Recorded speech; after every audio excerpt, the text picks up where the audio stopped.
world headquarters of common sense. Talk Radio. Offence archaeology on Twitter. Quite terrifying. Don't beg Jeff Bezos. Charge him, for God's sake. Have a day off. Use some common sense. People can say whatever they want.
Online and on your smart TV. Talk Radio TV News. Live at 10, I'm Divya Kohli. Is another Christmas lockdown on the way? The Health Secretary refuses to deny tougher measures are being considered. Another blow for Boris as his Brexit Minister Lord Frost resigns during the ongoing Christmas party row. And the Brits announces the nominations for its first ever gender-neutral awards. Senior government scientists are warning that tougher restrictions will be needed within days to stop the rapid spread of the Omicron variant. The Health Secretary has refused to deny reports that rules could be tightened in England in what's being described as an abrupt COVID crackdown after Boxing Day. It could include a ban on households mixing indoors. Sajid Javid says the decisions won't be taken lightly. We've taken measures already. I took the Plan B measures through Parliament this week, which I didn't enjoy doing one bit at all. I didn't come into government to restrict freedoms of people, but I think people understand why we are presented that action to Parliament, and we keep the situation under review. The Brexit minister has resigned from the government with immediate effect in another blow for Boris Johnson. In a letter to the Prime Minister, Lord David Frost insisted Brexit is now secure, but said building a new relationship with the European Union would be a long-term task. He also raised concerns about the current direction of travel and spoke of his desire to see a low-tax economy. Germany has announced tighter restrictions for UK travellers. From midnight tonight, all Brits entering the country will need to quarantine for 2 weeks, regardless of their vaccination status. Elsewhere in Europe, the Netherlands is now in strict lockdown until January the 14th, after a rapid rise in Omicron cases. Schools will be shut from Monday and all non-essential shops, bars and restaurants will close too. The Netherlands is again shutting down. That is unavoidable because of the fifth wave that is coming at us with the Omicron variant. Omicron is spreading even faster than we feared, and so we must act now to prevent as much of the worst as possible. Protesters have clashed with police in central London during a march over COVID restrictions. Scotland Yard has said that some police officers suffered minor injuries as thousands gathered in Parliament Square as part of the Freedom Rally. Many are angry about vaccine passports and other rules that are currently being considered. And Adele and Ed Sheeran are amongst the nominees in the first ever gender-neutral Brit Awards. The new system scraps categories which separate male and female talent, and it's delivered the most female nominees in more than a decade. Your weather, low cloud and fog for many, sunny spells in West Wales and Scotland. That's your live news on Talk Radio TV. We'll have more in half an hour. Offence archaeology on Twitter. Quite terrifying. Don't beg Jeff Bezos. Charge him, for God's sake. Have a day off. Use some common sense. People can say whatever they want.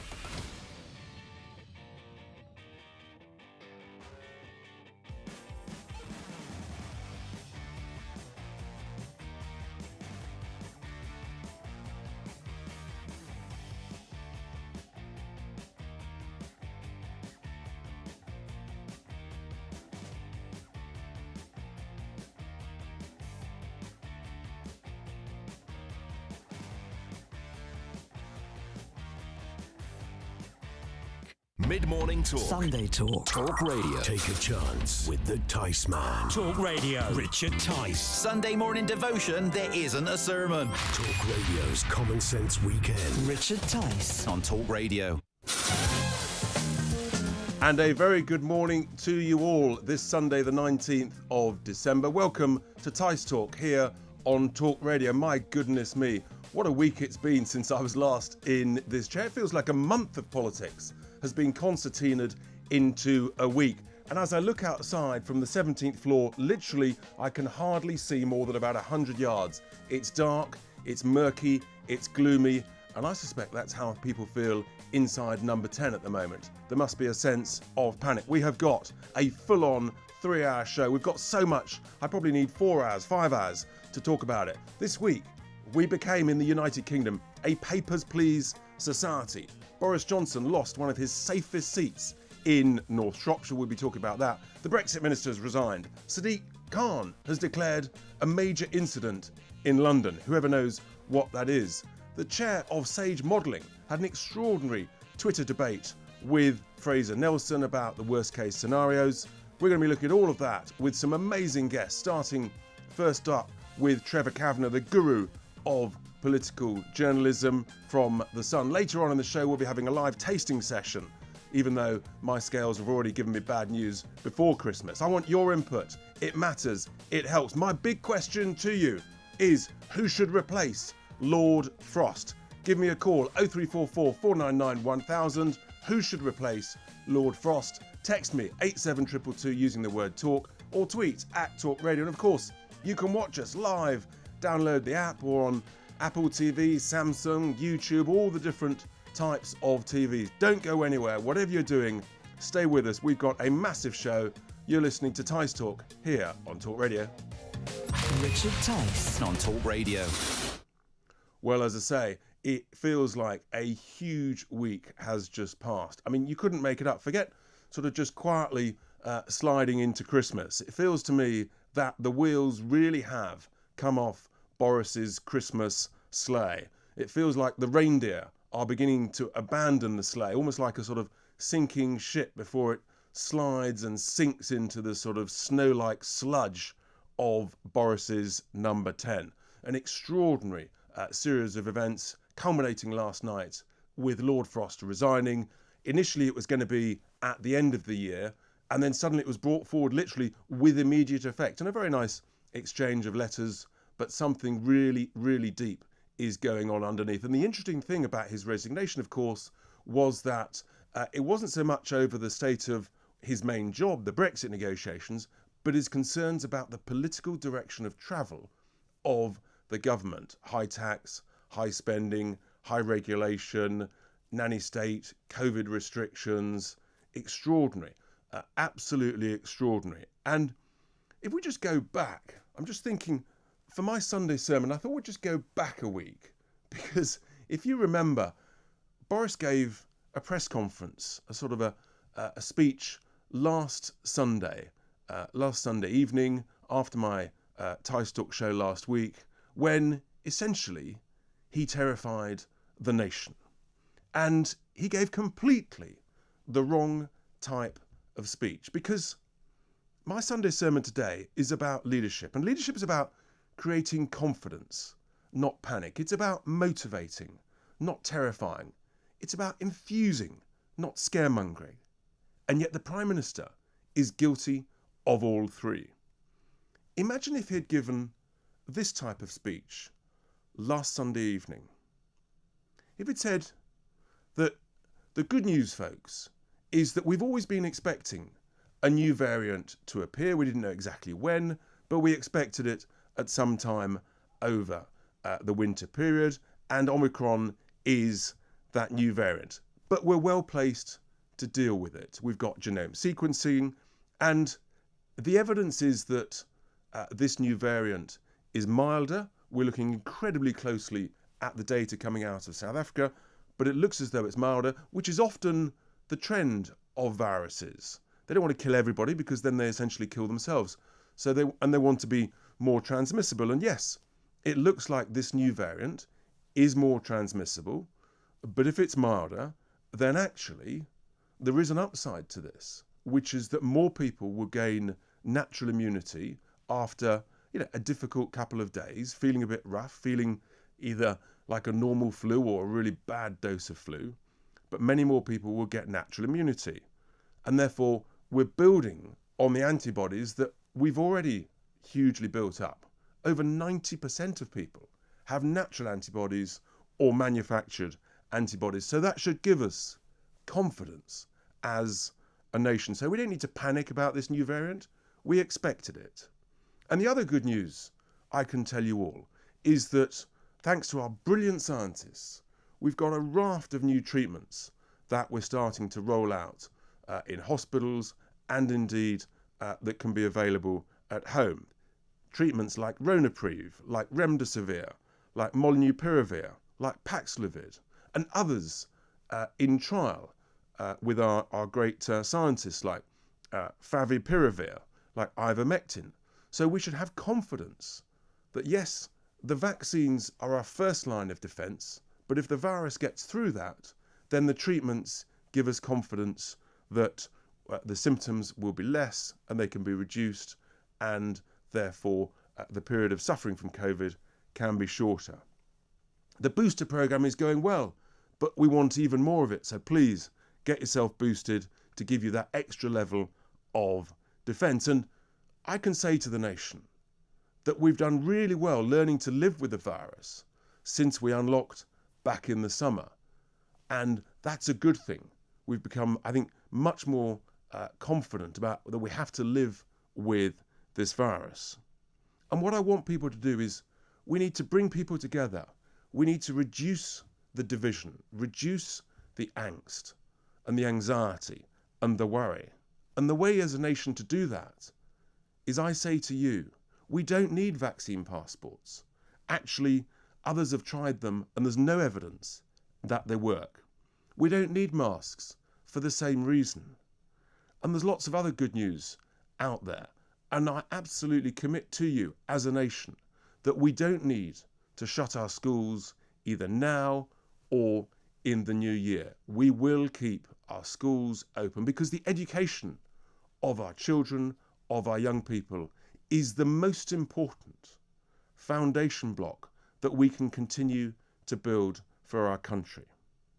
And of course, we will keep monitoring all the data all of the time. We will keep you updated. But at the moment, as I say, this new variant that we expected to come along appears to be milder. It appears to be more transmissible. So yes, take some precautions, but actually we need to keep calm and carry on. Just imagine if the Prime Minister had given that speech at the beginning of this week.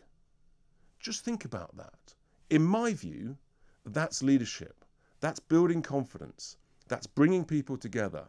It's not creating panic. It's not creating angst. It's not creating the grounds for huge extra marches that we saw yesterday here in central London. That's the sort of leadership that this country wants, that it needs, that it deserves. But unfortunately, that's not the leadership this country is getting. And therefore, that's why I think actually now, having had that huge loss of that Shropshire seat, North Shropshire, where I was, and where I experienced people on the doors repeating what they said in Bexley, which is that Boris Johnson is a liability, and lifelong Tory voters saying, I'm never going to vote Tory again. That's because, it's all on Boris. It's an utter failure of leadership. More and more people are realising he's not fit to be our Prime Minister. And I think it's that, ultimately, the political direction that Boris Johnson is taking the country, which is why Lord Frost has resigned. So stay with me. I want your views. Who should replace Lord Frost as the Brexit Minister? It's a vital post in terms of the ongoing negotiations with the Northern Ireland Parliament. You call me 0344 499 1000. Who do you want to replace? Lord Frost. Who knows? Whilst I'm on the show, it may even be announced. But you'll have some views. The calls are coming in. Coming up after the break, we'll be talking to the guru, the wisest, most experienced of political analysts from The Sun, Trevor Kavanagh. Stay with us. You're listening to Tice Talk. It's 10:14. It is, of course, Talk Radio. Good talk. Hot talk. Bold talk. Talk Radio. Listen on your smart speaker. Watch it live on your smart TV. The world headquarters of common sense. Talk Radio.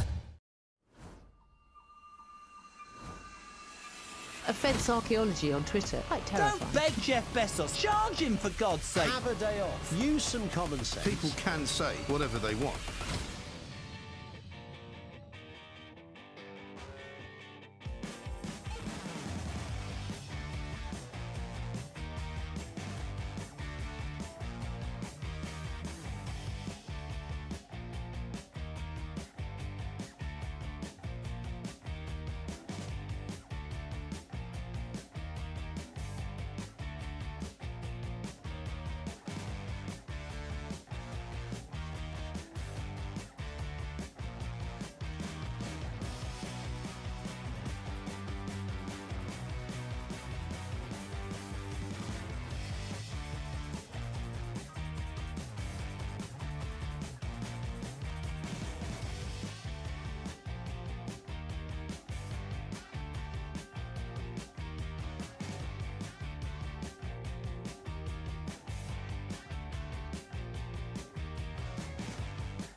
Talk Radio. A festive flurry of common sense. Listen on the app. Watch it live on your smart TV. It's a Common Sense Christmas on Talk Radio.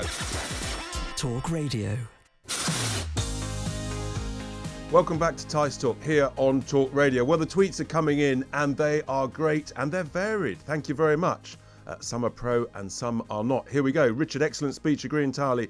Pity the fools and zealots won't listen, from Peter in Stevenage. But an anonymous one here disagrees. Hi, Richard. I'm no fan of Boris. I want him to go. But to hear you talk of leadership when you yourself have all the charisma of a wet blanket.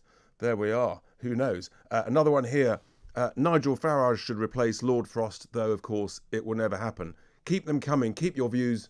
Keep your thoughts. As I said, it has been an extraordinary week, and I suspect it's not going to stop in the run-up to Christmas and through the Christmas break, because this week where we had the introduction of vaccine passports here in the UK, despite the complete lack of evidence they make any difference, Boris losing one of the safest seats in the country, a 23,000 majority. I mean, unbelievable, when actually all Owen Paterson had to do was just sit out a short suspension, totally self-inflicted.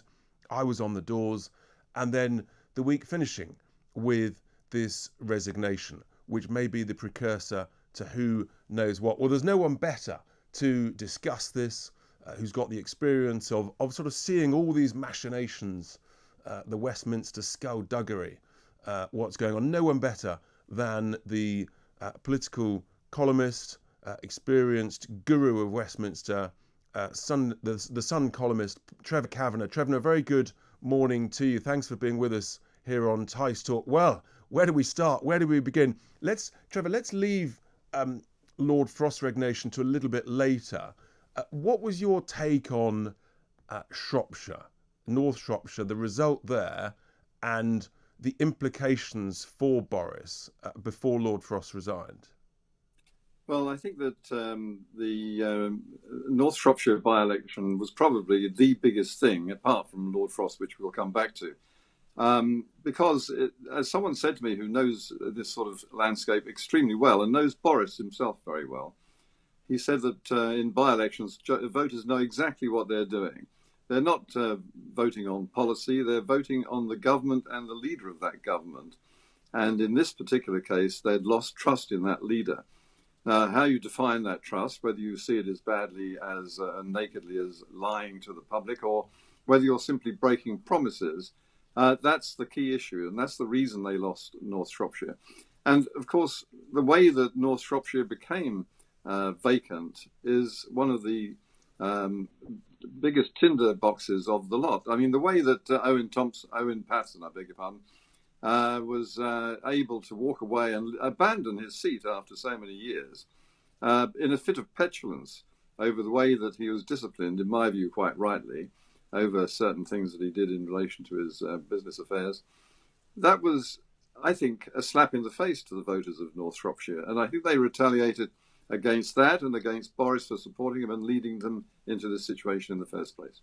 And I knocked on literally hundreds of doors in North Shropshire, following similar in Bexley, Trevor. And the thing that I heard, it was like the complete reverse of the general election in 2019. Then it was Corbyn's a liability, I'm a lifelong Labour voter, I'm not going to vote again whilst he's leader. Now you're hearing lifelong Tory voters almost slam the door in the face and say, I'm never voting Tory again until Boris has gone. And that's a massive, massive shift, and you wonder whether he can come back from that.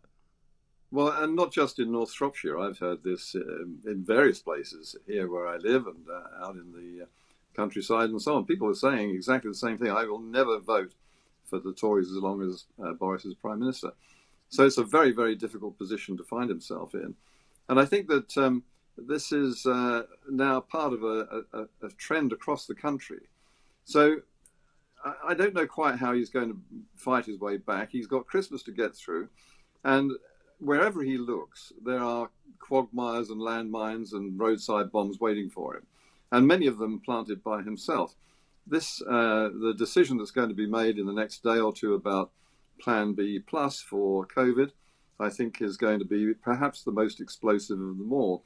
if we go into effective lockdown with schools closing and people being confined basically to their homes in the early new year, I think we might get through Christmas just.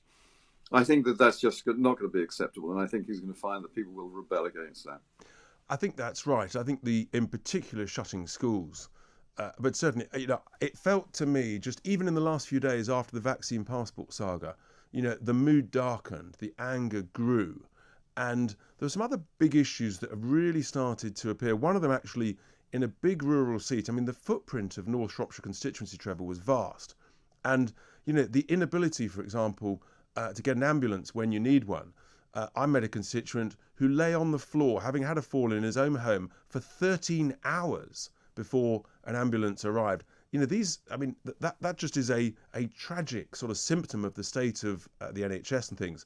That's really beginning to cut through with people, and I think that's a massive problem for us all, but in particular for the government.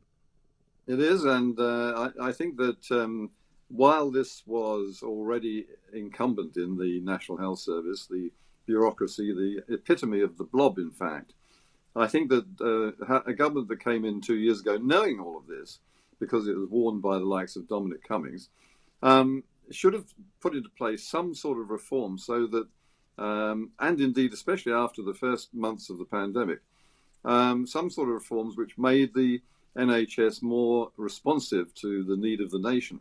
It is the National Health Service bureaucracy, not its doctors and nurses who are brilliant. It's the bureaucracy that's landed us in this situation where we're going to have to shut down the country because they haven't got enough beds. They've got fewer beds right now, Richard, than they had at the start of the pandemic. I mean, this is just unbelievable. And if they'd been left in charge of the process of getting the vaccine through, we'd still be waiting. That's absolutely right. And sadly, they were left in charge. They have been left in charge of the treatments. And I touched on, there's some great emerging treatments coming up, numerous of them. I just wish they'd give them simple names that we could all remember. But, but unfortunately, the blob has been responsible for buying the treatments. And therefore, guess what? They haven't bought enough treatments and they haven't rolled them out with the same gusto and the same speed that Kate Bingham and her team did with the logistical help of the army. In respect of the vaccine rollout. And so I really do think that the NHS's bureaucratic blob is a massive block, and it affects everybody. Absolutely, and it's the implications of lockdown, which I've always opposed. I think it doesn't work. It's only there to stop the NHS buckling when the NHS should be able to cope. It's got billions of pounds being poured into it to help it to cope. But the after effects, the unforeseen consequences of lockdown are this enormous queue of patients waiting for life and death treatment.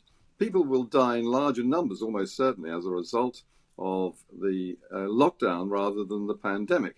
And then you've got the mental health issues, which are large and genuine and affect young people in particular. And then you have a lost year of education, which may never be replaceable in the lifetime of those children.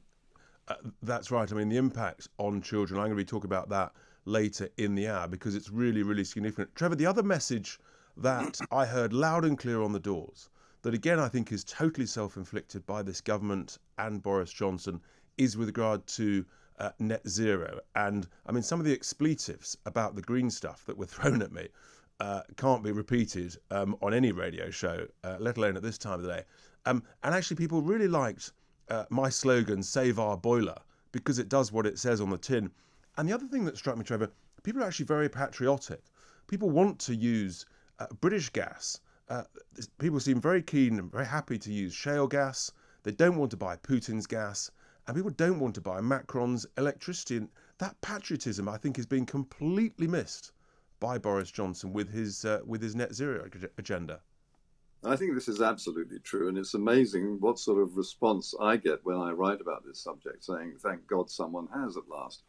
I mean, not only do we not want Putin's gas, we don't want inferior coal coming from Kurdistan to run our local railway trains, the steam trains in one of these local railway clubs. And we don't want to have coal mines which could provide coal on the spot without having it travel across the seas at huge costs from other countries. when we've got coal mines which are sitting there with good coal, clean coal, ready to go. I mean, these are such absurdities and economic conundrums which make people really angry. And as you say, the last thing they want to do is to start ripping out their boilers and putting in heat pumps, which may or may not work.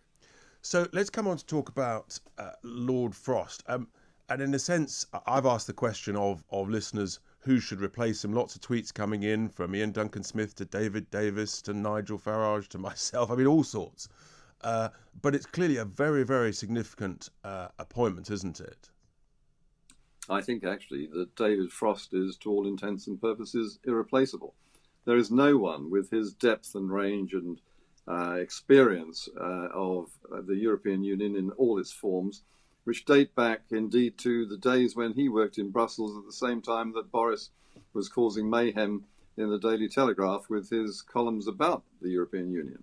I think they shared then the view that it was a preposterous nonsense, and that they would have agreed then, I think, that if they'd been able to see that far forward, that Brexit was the answer. And I think that excuse me, I don't think there's anyone standing by that has the ability, A, to speak French, B, to know the way around the corridors of European power, or even to understand the language and conversation that the bureaucrats of Brussels do. Okay, and he's proven that he stands up to them. That's something that very few people will be prepared to do. Absolutely. Stay with us, Trevor, because we've got to talk about the implications that this will have for Boris's premiership. We're approaching the news. This is Tice Talk here on Talk Radio. Online and on your smart TV. Talk Radio TV News. With your headlines, I'm Divya Kohli. Is another Christmas lockdown on the way? The Health Secretary refuses to deny tougher measures are being considered. And another blow for Boris as his Brexit Minister Lord Frost resigns during the ongoing Christmas party row. Senior government scientists are warning that tougher restrictions will be needed within days to stop the spread of the Omicron variant. Reports suggest rules could be tightened in England in what's being described as an abrupt COVID crackdown after Boxing Day. We've taken measures already. I took the Plan B measures through Parliament this week, which I didn't enjoy doing one bit at all. I didn't come into government to restrict freedoms of people, but I think people understand why we are presented that action to Parliament, and we keep the situation under review. The Brexit minister has resigned from the government with immediate effect in another blow for Boris Johnson. In a letter to the Prime Minister, Lord David Frost insisted Brexit is now secure, but said building a new relationship with the European Union would be a long-term task. Germany has announced tighter restrictions for UK travellers. From midnight tonight, all Brits entering the country will need to quarantine for 2 weeks. Elsewhere in Europe, the Netherlands is in strict lockdown until January the 14th after a rise in Omicron cases. Schools will be shut from Monday and bars and restaurants will close too. And protesters have clashed with police in London during a march over COVID restrictions. Many are angry about the introduction of vaccine passports. Scotland Yard confirmed that some police officers suffered minor injuries as thousands gathered in Parliament Square. That's your news on Talk Radio TV. We'll have more in half an hour.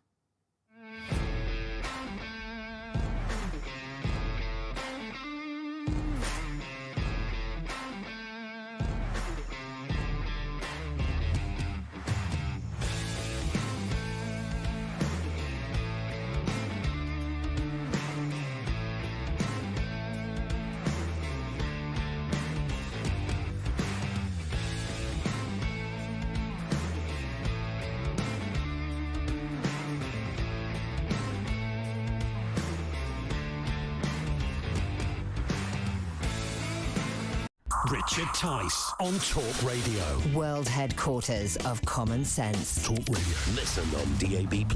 Watch it live on your smart TV. Richard Tice, Talk Radio.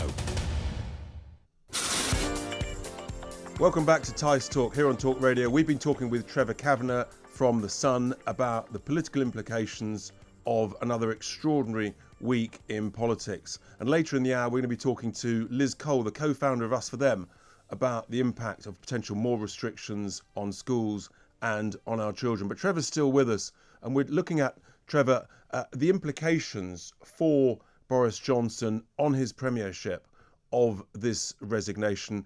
And I guess really what was interesting in his resignation letter was, in fact, it's not what doesn't appear to be as much about the Northern Ireland Protocol, but more about the political direction of the government. And therefore, in a sense, he's sort of setting out his stall more as being more of a real conservative. And the implications for that as to whether he is, I use the sort of, is he essentially the Geoffrey Howe of the current moment? Exactly my view, Richard. You're right. I think it has nothing whatsoever to do with the Northern Ireland Agreement, Article 16. And I think that the broad sweep of his criticism, which is apparently so casual and yet so devastating, he's basically saying that the government is doing everything wrong.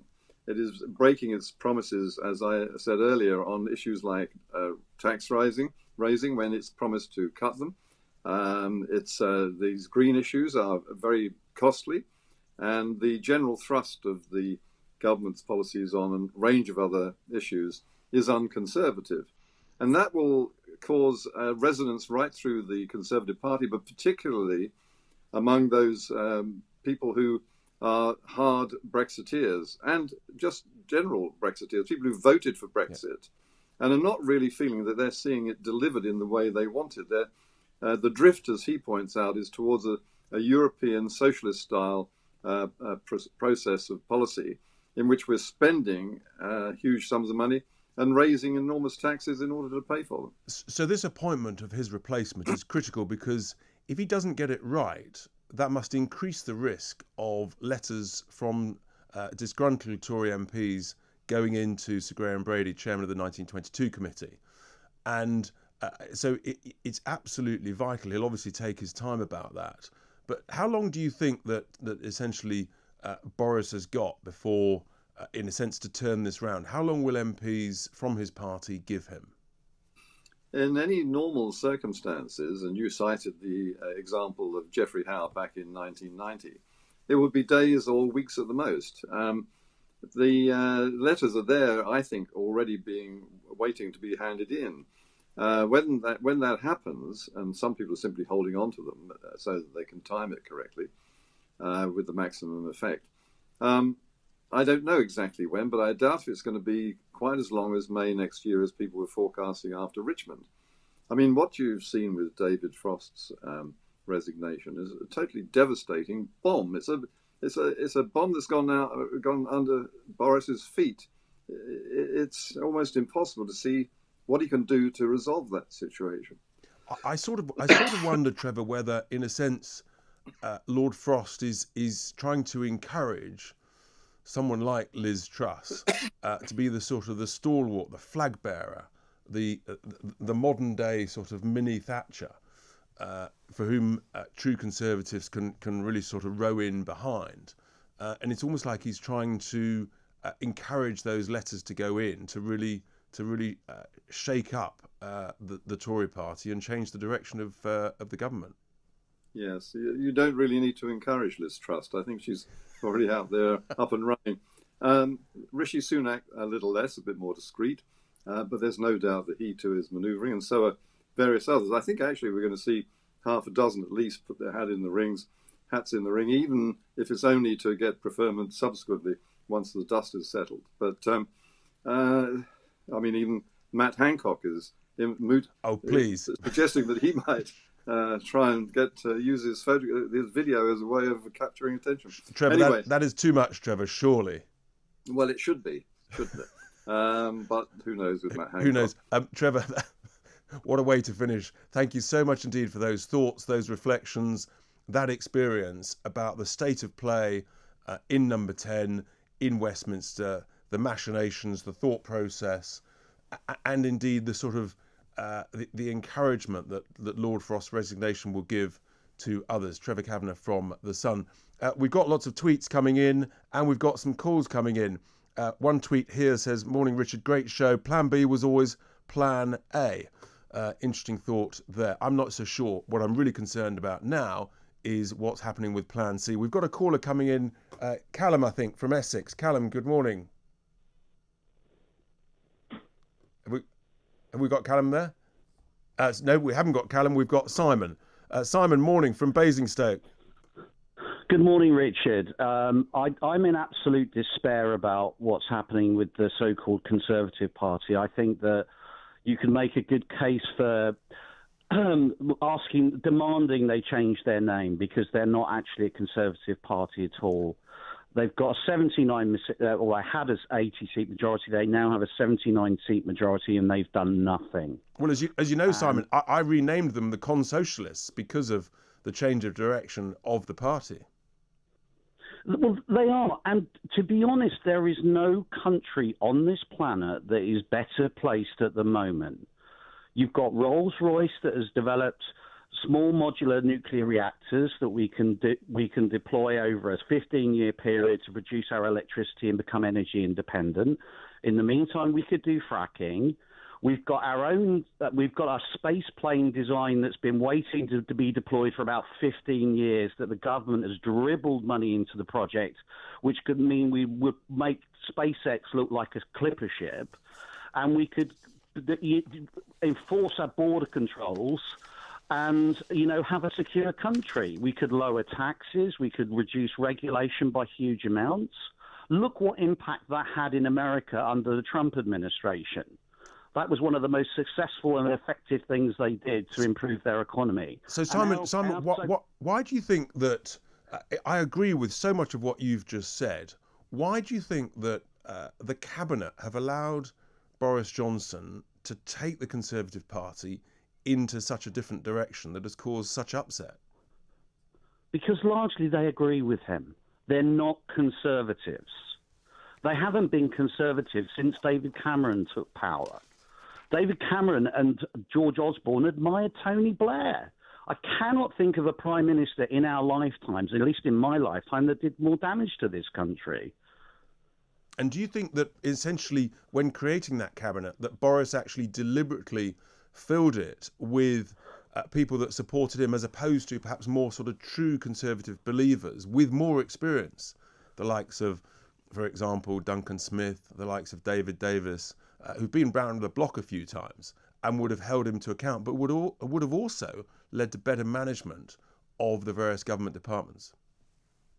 I think that's absolutely true. And I think, you can look at the example of President Biden in the United States. He deliberately picked someone as VP who would be even more ineffectual and less popular than him. And I think that's what Boris has done. A truly competent leader who trusts in himself appoints people alongside him who are going to offer strengths that they do not have. And he's going to give them the support and the ability to progress and to be effective. You're absolutely right, Simon. And it's the same in business. You actually want to appoint really good people, almost better people, underneath you that actually make you look better as a leader. And if you motivate them and enthusiasm, the whole show is better run, the business is better run, and in this case, the country is better run. That was Simon from Basingstoke with his thoughts about the flawed change in direction of the Conservative Party, and he's a lifelong Conservative voter. Coming up, we're going to be talking to Liz Cole, co-founder for Us For Them, and then after the top of the hour, we're going to be talking to Dr. Claire Craig about vaccine passports, the Freedom March yesterday, and so much more. Stay with us. Don't go anywhere. It's Tice Talk. It's Talk Radio. Good talk. Hot talk. Bold talk. Talk Radio. Listen on your smart speaker. Watch it live on your smart TV. The world headquarters of common sense. Talk Radio. Offence archaeology on Twitter. Quite terrifying. Don't beg Jeff Bezos. Charge him, for God's sake. Have a day off. Use some common sense. People can say whatever they want.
Talk Radio. A Santa's grotto of common sense. Listen on DAB+.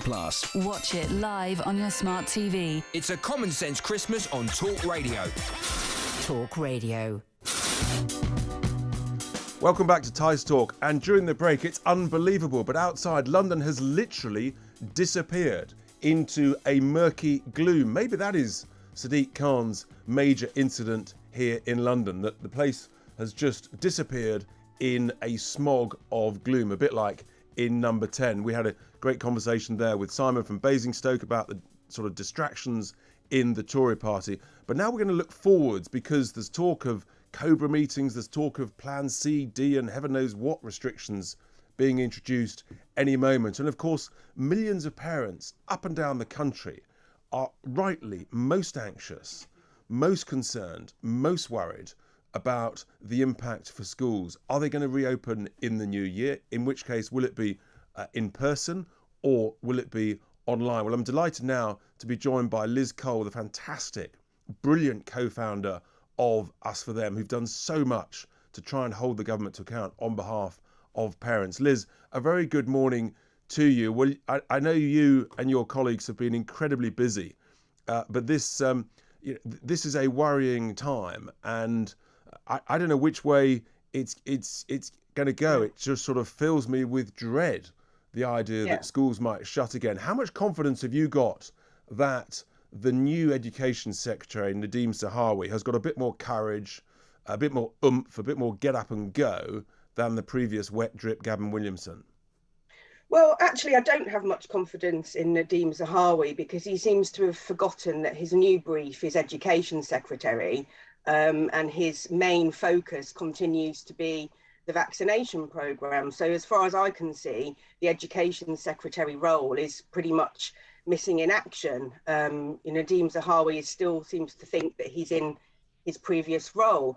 And what I find quite extraordinary about this is, when asked, will schools open in January, a responsible government, responsible leadership should be being explicit and very strong in their messaging that come hell or high water, they will do everything in their power to open schools. And yet neither Nadeem Zahawi nor Sajid Javid would rule out that.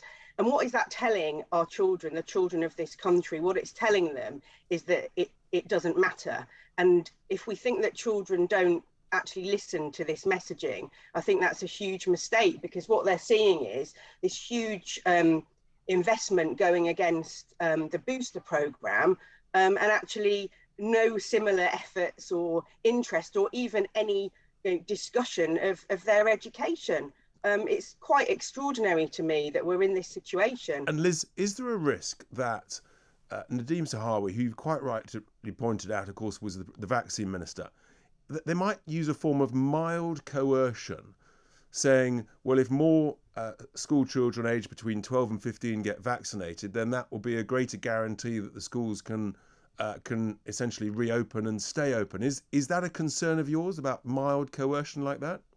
It is a concern, and I wouldn't even say it's mild coercion, Richard. To be honest, I think it's overt coercion, because what we've done all along is link schools to some contingency in wider society, rather than saying, as we always had done before, that schooling and education was a right, as it should be, and rather now we're seeing it as a privilege that can be removed by a minister at the stroke of a pen if some contingency in wider society isn't fulfilled. And I think that's an incredibly dangerous situation that we're now in, because I would ask Nadeem Zahawi, how do you expect children to commit to their education if the adults in charge will not make that unconditional? And it should be unconditional.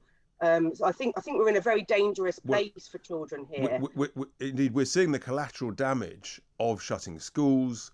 There's a figure which I suspect is a fairly sort of broad figure of about 100,000, in a sense, what they call ghost children who disappeared from the first lockdowns, who've never gone back to school. And there was something else I heard which really troubled me. I heard this yesterday, Liz, which was that, albeit in a sort of a posh upmarket nursery of sort of 2 to 4 year olds, in the class for 3-year-olds, in a class of 13 children, in this smart nursery, 5 of those children were suffering major speech delay relative to what they should have been because of a lack of interaction and because of the impact of wearing masks. I mean, are you hearing those sort of horror stories? And how much more? I mean, how damaging is that to children? It's enormously damaging. I think the figure is something like 5 million children that are unable to speak at an age-appropriate level now.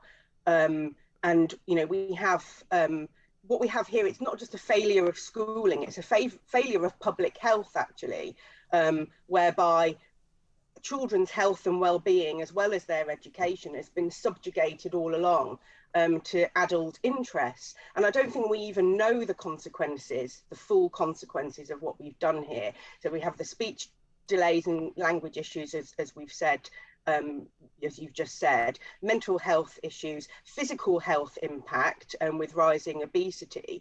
And why are our children not considered as part of the public in public health? Why have children's health been so disregarded throughout this? And the unknowns, I think, will continue to unfold. But what we already know is this damage is enormous. So the idea that we'd keep doing this is just morally reprehensible. And in the first lockdowns, there was a lot of pressure from unions to shut the schools. They were concerned about fears for their staff. But of course, almost all of the staff, I would imagine now, have been vaccinated. So are the unions still putting pressure to shut schools and to go back online, or actually is the pressure coming from the doomsters and the gloomsters of the SAGE modelers and supposed experts? So I think what we've got here is an unholy trinity of weak leadership from the government. We've got unions agitating as they have done throughout this, and we've got a public health system that has failed to consider the collateral damage to children.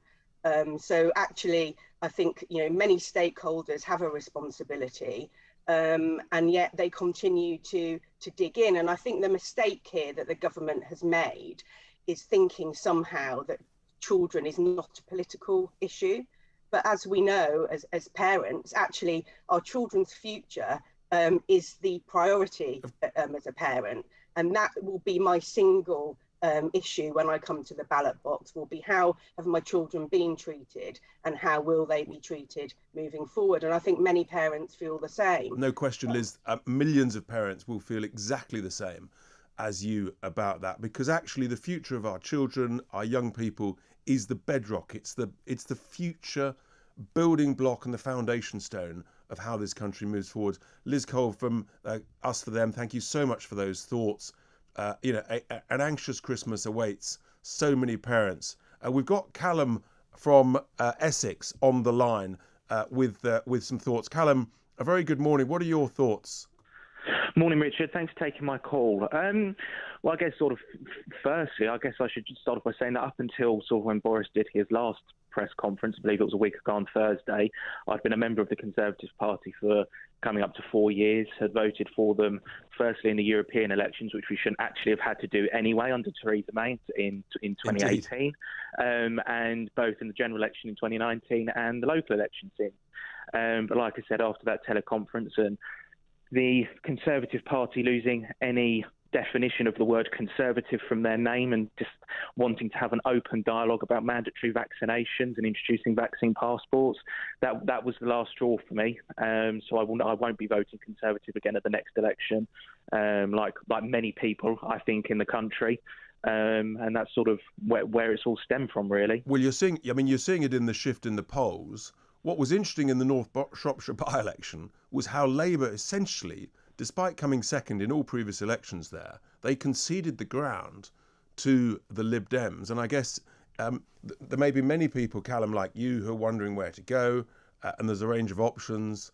And it's where people go. There was a massive tactical vote in North Shropshire to send the biggest message. The view was whether or not you agree with any of the Lib Dem policies, essentially it was just ensure the removal of the Tory MP in order to put the biggest message, the biggest bomb under Westminster anecdotal terms. But what do you think people will do? Do you think they will split, or do you fear, actually, as I do, that lots of people will just never vote again, Callum? I agree with you with your latter point, Richard. I think the next election will see the lowest voter turnout possibly in any election in recent history, in recent memory. Sorry, I think actually the problem that will have is that I don't see any way how Labour can win the next election. No. Callum, I've just got to squeeze in one more call, but thank you very much for those thoughts. I worry about the impact on democracy if turnout is really low. We've got Henry in, where is Henry? Northwood. Henry, good morning. Good morning, Richard. How are you?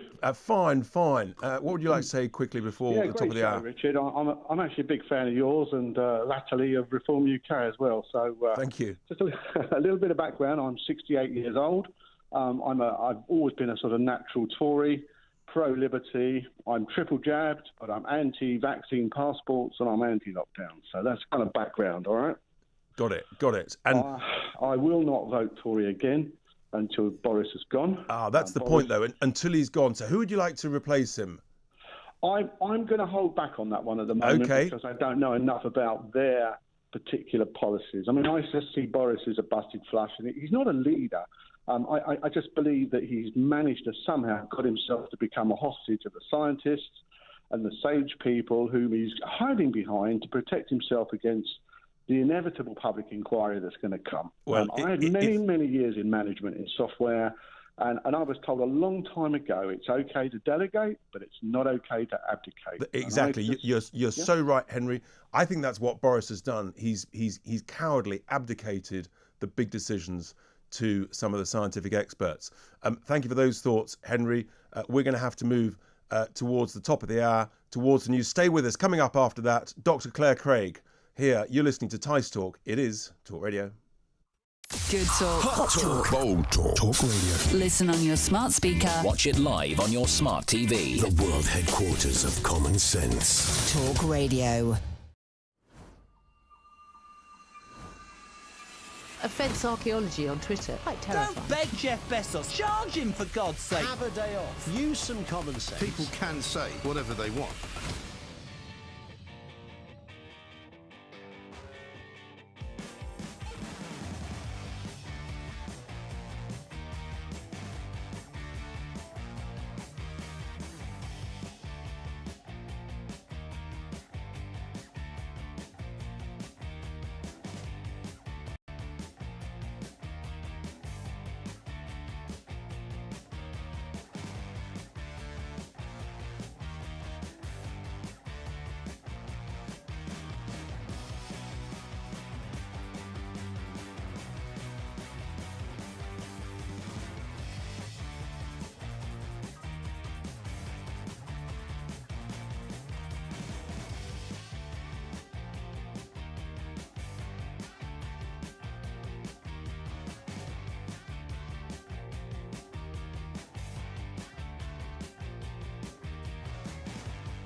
Online and on your smart TV.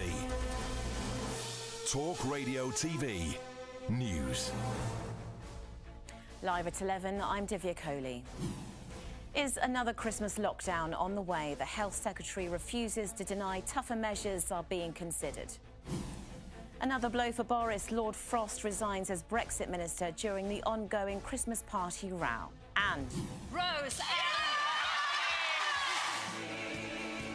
Strictly star Rose Ayling-Ellis becomes the first deaf contestant to win the competition. Senior government scientists are warning that tougher restrictions will be needed within days to stop the rapid spread of the Omicron variant. The Health Secretary has refused to deny reports that rules could be tightened in England in what's being described as an abrupt COVID crackdown after Boxing Day. It could include a ban on households mixing indoors. Sajid Javid says the decisions won't be taken lightly. We've taken measures already. I took the Plan B measures through Parliament this week, which I didn't enjoy doing one bit at all. I didn't come into government to restrict freedoms of people, but I think people understand why we are presented that action to Parliament, and we keep the situation under review. The Brexit minister has resigned from the government with immediate effect in another blow for Boris Johnson. In a letter to the Prime Minister, Lord David Frost insisted Brexit is now secure, but said building a new relationship with the European Union would be a long-term task. He also raised concerns about the current direction of travel and spoke of his desire to see a low-tax economy. Germany has announced tighter restrictions for UK travellers from midnight tonight. All Brits entering the country will need to quarantine for 2 weeks regardless of their vaccination status. Elsewhere in Europe, the Netherlands is now in strict lockdown until January the 14th after a rapid rise in Omicron cases. Schools will be shut from Monday and bars and restaurants will close too. A devastating storm that hit the Philippines is now thought to have killed over 100 people.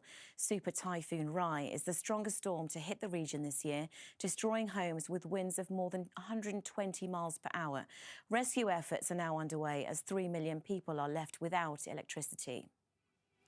And EastEnders actress Rose Ayling-Ellis has made history after becoming the first deaf person to be crowned the winner of Strictly Come Dancing.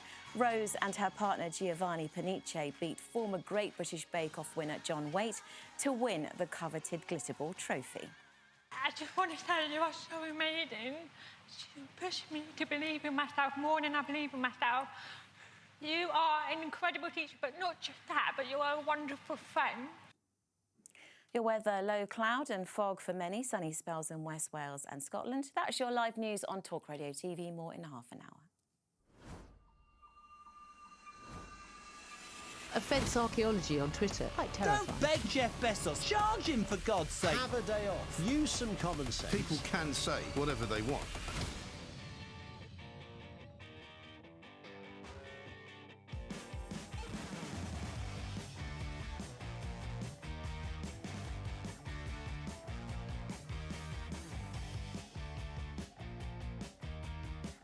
Morning Talk. Sunday Talk. Talk Radio. Richard Tice. Powered by Debate. Sunday morning with the Tice Man. Richard Tice. The heart of a common sense Sunday. Richard Tice. Talk Radio.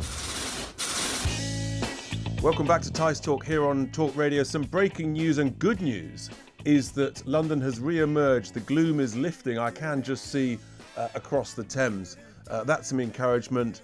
And hopefully with our next guest, we're going to have some news about the Freedom March yesterday and other thoughts on where we're going with these restrictions, because I'm delighted to be joined by Dr. Claire Craig, diagnostic pathologist, who's been constantly sort of challenging and really analysing the evidence of what's really going on throughout this COVID crisis. Claire, a very good morning to you.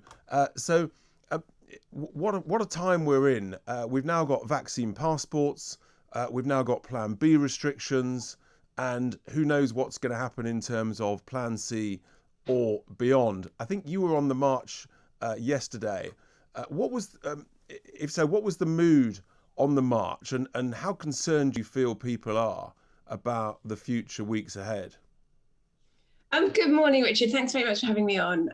Yes, I was on the march, and actually, I really enjoy going on the marches. I meet amazing people on them. People's perceptions of who are on these marches, I think, is quite distorted. There's tons of brilliant people from all different backgrounds, and people are coming together and sharing what they know, and it's a really uplifting experience to be on it. There was quite a lot of police on the march this time, and I think I saw reported sort of images of people shoving the police and being shoved back again, and it's quite. I mean, most of the march was utterly peaceful, and so to have it portrayed in that way is just really not it's not fair to have it look like that. Not reflective of the reality. Well, that's sort of slightly typical of the mainstream media agenda, but that's why we like to present a more balanced view here on Talk Radio. And in terms of the concerns facing us ahead, I mean, where is the evidence that supports the advice that SAGE and people are giving the Prime Minister for yet more restrictions? So, I mean, I think SAGE are the evidence, aren't they? They're using expert opinion as if it is evidence, and that's not a reasonable thing to do. It needs to be backed up with data. And when there's data that conflicts with their opinion, they need to hear more opinions. Otherwise, they're not acting in a rational way. They're just beholden to people who they should not be beholden to. And we don't have evidence and data that backs up the idea that these vaccines are stopping infections or stopping transmission.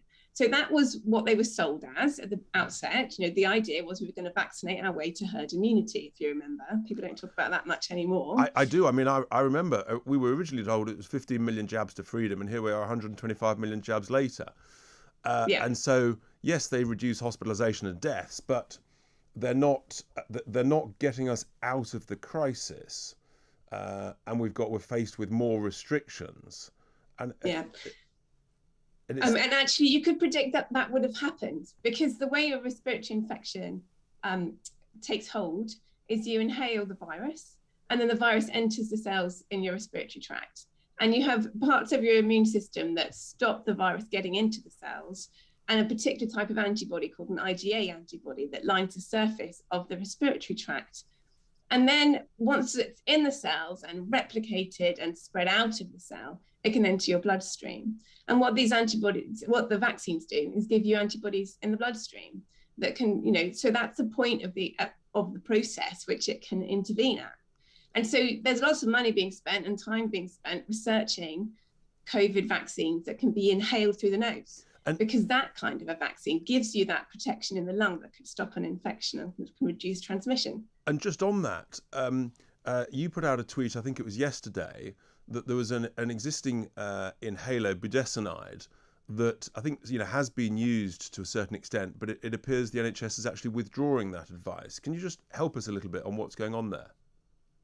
I kind of wish I knew. I mean, I can tell you the story from what I do know, which is that we had research out that was done in this country. We had a trial out from Oxford called the STOIC trial, where they looked at high-risk patients, and they showed a 91% relative risk reduction in these patients needing urgent care once they'd got COVID, if they'd been given this as an early treatment. It's an asthma inhaler, really. It's the brown asthma inhaler. And then there was the principal trial, which looked at over 50-year-olds who had comorbidities. And again, they tried to see if they could show an effect on people going into hospital. But what they found was that these over 50-year-olds with comorbidities, only 8.8% of them ended up in hospital in the placebo arm.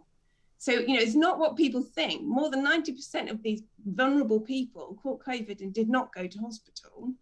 And it was 6.8% in the treatment arm. But the point was that the length of illness reduced by 3 days. So we have good evidence that this cheap and safe and well-used drug could have an impact. And doctors have recently been stopped from prescribing it by the NHS.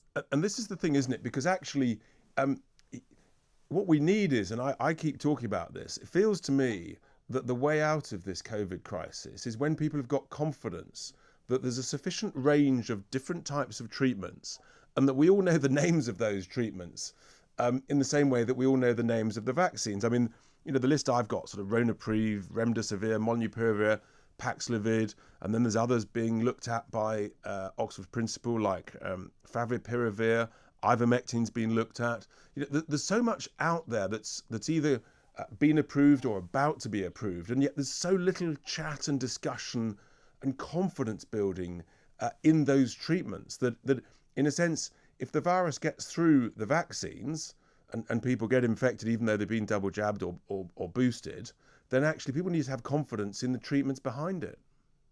Absolutely. And you'd think, we're quite a long way into this pandemic now.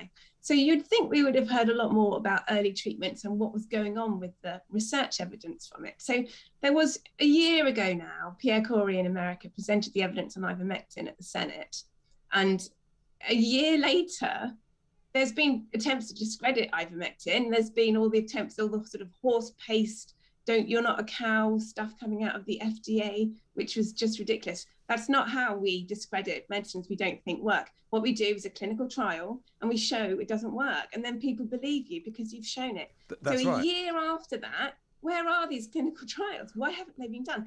And there's, as you mentioned, the one that's ongoing at the moment, that the principal trial are doing. The recovery trial are doing it. And they have said that they have had to pause it because of supply issues. A year in, and we're still not actually trying to measure this anymore. This is very odd. It does feel odd to me that there's not enough confidence building about the treatments that are approved, like the ones I've just mentioned, and some of the treatments that are still being worked on. Our great scientists, both here in the UK and elsewhere in the world, obviously spending a fortune looking at these treatments. And I just find it really strange, really surprising that there isn't more chat, more discussion about that, and more sort of encouragement, because that then actually creates a sense of trust, of hope, of belief, rather than constant fear and scaremongering. Absolutely. I mean, the other thing that hasn't had enough airtime is vitamin D. So we know, that the evidence on vitamin D, nothing's ever black and white in medicine. And so some people have argued the case that it's not as good as it might be, but it's something that we could all do with anyway, right? There's not a lot of harm that's going to come from giving people vitamin D at a time of year when a lot of them don't have enough of it. And, there are plenty of studies where they show the deaths from COVID, they are in people who had vitamin D deficiency. And in this country, we don't have enough sunshine. So people should be taking vitamin D at this time of year. It's simple, it's cheap, it's easy. One thing is for sure, Claire, there is absolutely zero sunshine over London at the moment. You just can't believe it. I hope somewhere in the country someone can see some sun. There certainly doesn't feel like there's enough sunshine in the UK. And just to finish, Claire, are you more hopeful next year? Is there any sort of positive signs that we can look forward to, or are you sort of continuing concern, or even more concerned than ever? So my hope, what I'm deriving my hope from, is people who are starting to really engage in some of the things, some of the lies they've been told, and sort of starting to realise that the media isn't telling them the full truth, and that if they want to understand what's going on, they're going to have to read from other sources. And the numbers of people that are coming into that group now just seem to be escalating. And that's what I'm drawing hope from, because we can then have a proper debate, and then we can start actually acting rationally. Well, that's right. We need, sunlight is a great disinfectant on good information and bad information. Claire, thank you so much. Have a great Christmas. I know you've been a great stalwart, working incredibly hard to try and look at the right evidence and to really understand what is going on. That was Claire Craig, doctor and a diagnostic pathologist. And coming up, we're going to be taking your calls. Give us a call, 0344 499 1000. Who do you think should replace Lord Frost? That's the big question of the morning. For all we know, it could be announced during the show. Keep the tweets coming in. And what you think. There's one here come in from Tom at Stockport, who says, why is it nearly everyone in a position of authority is always so cautious about COVID, Omicron, to cover their own backsides? Why don't they follow the rules themselves? Why don't they have any faith in us? It's almost as if they don't want us to succeed. Tom, I think there's a lot of truth in that. Many people may have a similar view. Stay with us. It's Tice Talk. It's Talk Radio. Good talk. Hot talk. Bold talk. Talk Radio. Listen on your smart speaker. Watch it live on your smart TV. The world headquarters of common sense. Talk Radio. Offence archaeology on Twitter. Quite terrifying. Don't beg Jeff Bezos. Charge him, for God's sake. Have a day off. Use some common sense. People can say whatever they want.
Talk Radio. A selection box of common sense. Talk Radio. Listen on DAB+.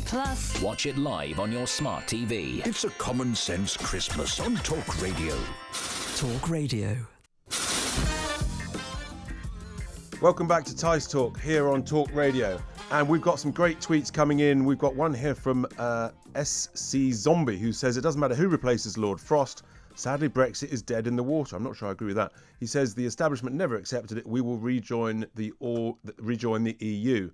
Awful feeling for millions of essential EU workers who lost out through freedom of movement. Interesting thoughts. I'm not sure I agree with that. Another one here from Stuart, who says, Sadiq Khan today. Hospital admissions are 1/5 of this time last year, and yet he calls a state of emergency. Perhaps it's all because he wants to lead the Labour Party that he's taking advantage of it and the Labour weakness. Interesting thought there. We've got your calls. Keep them coming. 0344 499 1000. Neil is in Boston Spa. Neil, very good morning. What are your thoughts and concerns? Yeah, hello, Richard. Yes, I wrote to my Tory MP. Can I say his name on the radio? I don't know. Yes, you can. Yeah, keep it clean, I'm sure. Alex Shelbrook yes. in the Leeds area. And I've been in constant communication with him for the last 2 or 3 years. I said to him that if he was to vote for the COVID vaccine passport, I would withdraw my votes from the Tory party and vote for Reform UK. And I explained, in a very sort of clear, succinct and earnest way, why I think the passport is not only discriminatory, which it is, but it's also a blunt tool, because having the COVID passport doesn't mean you aren't, at that particular moment in time, you haven't got the COVID virus. So it is a totally blunt tool. Well, that's right. And I mean, so he obviously voted. I think he voted Yes. for the passports Yes. last Tuesday. I just look at the real world evidence, to be honest, Neil, and it seems to me that wherever vaccine passports have been tried, whether it's Scotland, Wales, places like Germany, France, Belgium, they've all tried them in varying degrees. And, they've still got case numbers soaring, and we've got more lockdown measures being imposed. And so therefore maybe actually we should look at that and say, maybe it doesn't work after all. Maybe it hasn't made any difference whatsoever. I mean, even the experts now admit that the vaccines don't stop transmission, they don't stop infection, they reduce the severity of it, and they're brilliant at that, and thank heavens. It just seems strange why people are sort of, the experts and the politicians just desperately want to be seen to be doing something. I know, and it's all such a futile effort it's like people standing on the beach trying to stop the tide from coming in. It's just futile attempts to be seen to be doing the right thing. I think they just want to be seen to be doing something. Neil, thank you very much for that thought. We've got other calls coming in from Nottingham. Maybe the sun's shining in Nottingham. Paul, is there any sunshine in Nottingham? Because it's not here in London. What's going on? No, it's quite misty and quite dank, which is probably represent state of the country at the moment. Hi there, good morning. I just wanted to put my point of view across from somebody that suffers with anxiety and depression, how awful this whole thing has been. Not only the lockdown, I understand I'm double vaccinated. I understand the first measures because people were dying by the thousands, but this whole thing of the new measures is just absolutely ridiculous. It's causing untold damage to people's mental health and children's health, the well-being of the country, the economy. I've also been in touch with my MP. Tom Randall of Gadling in Nottingham, voted against the passport, so I've congratulated him on that part, but I've told him that, I can't vote for the Labour Party, for the Conservative Party, if Boris stays where he is. He needs to be replaced with somebody that's got a brain. And who would, okay, Paul, so who would you replace him with? Who do you want to replace Boris? Not Michael Gove, for sure. Right. Probably Rishi Sunak or one of the others. Somebody that is got common sense and that is prepared to look at the evidence. I mean, the South African variant we know now is more transmissible but less deadly. I don't know how many people are actually have died from this. I know that one person died with it. Well, the latest data, in fact, Paul, that I've got in front of me is that who've died with Omicron, according to UK Health Security Agency, is now up to 7, and that hospitalisations in England appear to be 85. So every death is sad. We don't know the ages of those and any other conditions, but it does appear to be milder, and certainly that's the evidence that has essentially been seen in South Africa and here in the UK. But give me another. So Rishi Sunak you'd look at. Who else? I don't really know, to be honest. It just has to be someone that has got a better grip and is prepared to look at the evidence and not be driven by these so-called scientists. Mr. Whitty went on the TV and scared the whole country to death. And, one of the things I wanted to say is that those kind of comments and the actions that they're taking causes anxiety, untold anxiety for people, me included. They do indeed, Paul. You're absolutely right, and thank you so much for that. And I wish you well. And interestingly, a tweet has just come in from Mr. Woodward, sort of a similar vein, asking me as the presenter, Mr. Tice, please can you stop calling the virus situation a COVID crisis, because that just feeds the created government fear. How about COVID policy crisis? Quite an interesting observation, actually, because a lot of it does depend on the decisions, the judgments that the leaders make. And clearly in for example, Sweden, they made very different judgments, in my view, with much greater success. In a sense, all of it's bad, but it is a really good point about we've got to create a sense of belief that we can learn to live with this. And I think we were doing quite well. Thank you for that, Paul. We've got Brendan in Hartlepool. Brendan, good morning to you. What are your thoughts this Sunday morning? Good morning, Richard. A lifelong Tory supporter, apart from the time I met you at Park Drive Cricket Club and voted for you to be our MP. Indeed, thank you. Anyway, the reason I rang in originally was you asked for who would replace Lord Frost. Well, I immediately rang in and said either you or Nigel. Well, obviously that's not going to happen. So in that case, either Steve Baker or Mark Francois, send them over to sort the Europeans out. I'm sure they would. As for replacing Boris, I am, as I said, a lifelong Tory supporter, apart from once when I was tactical voting because we wanted to get rid of the Labour, which we eventually did in Hartlepool.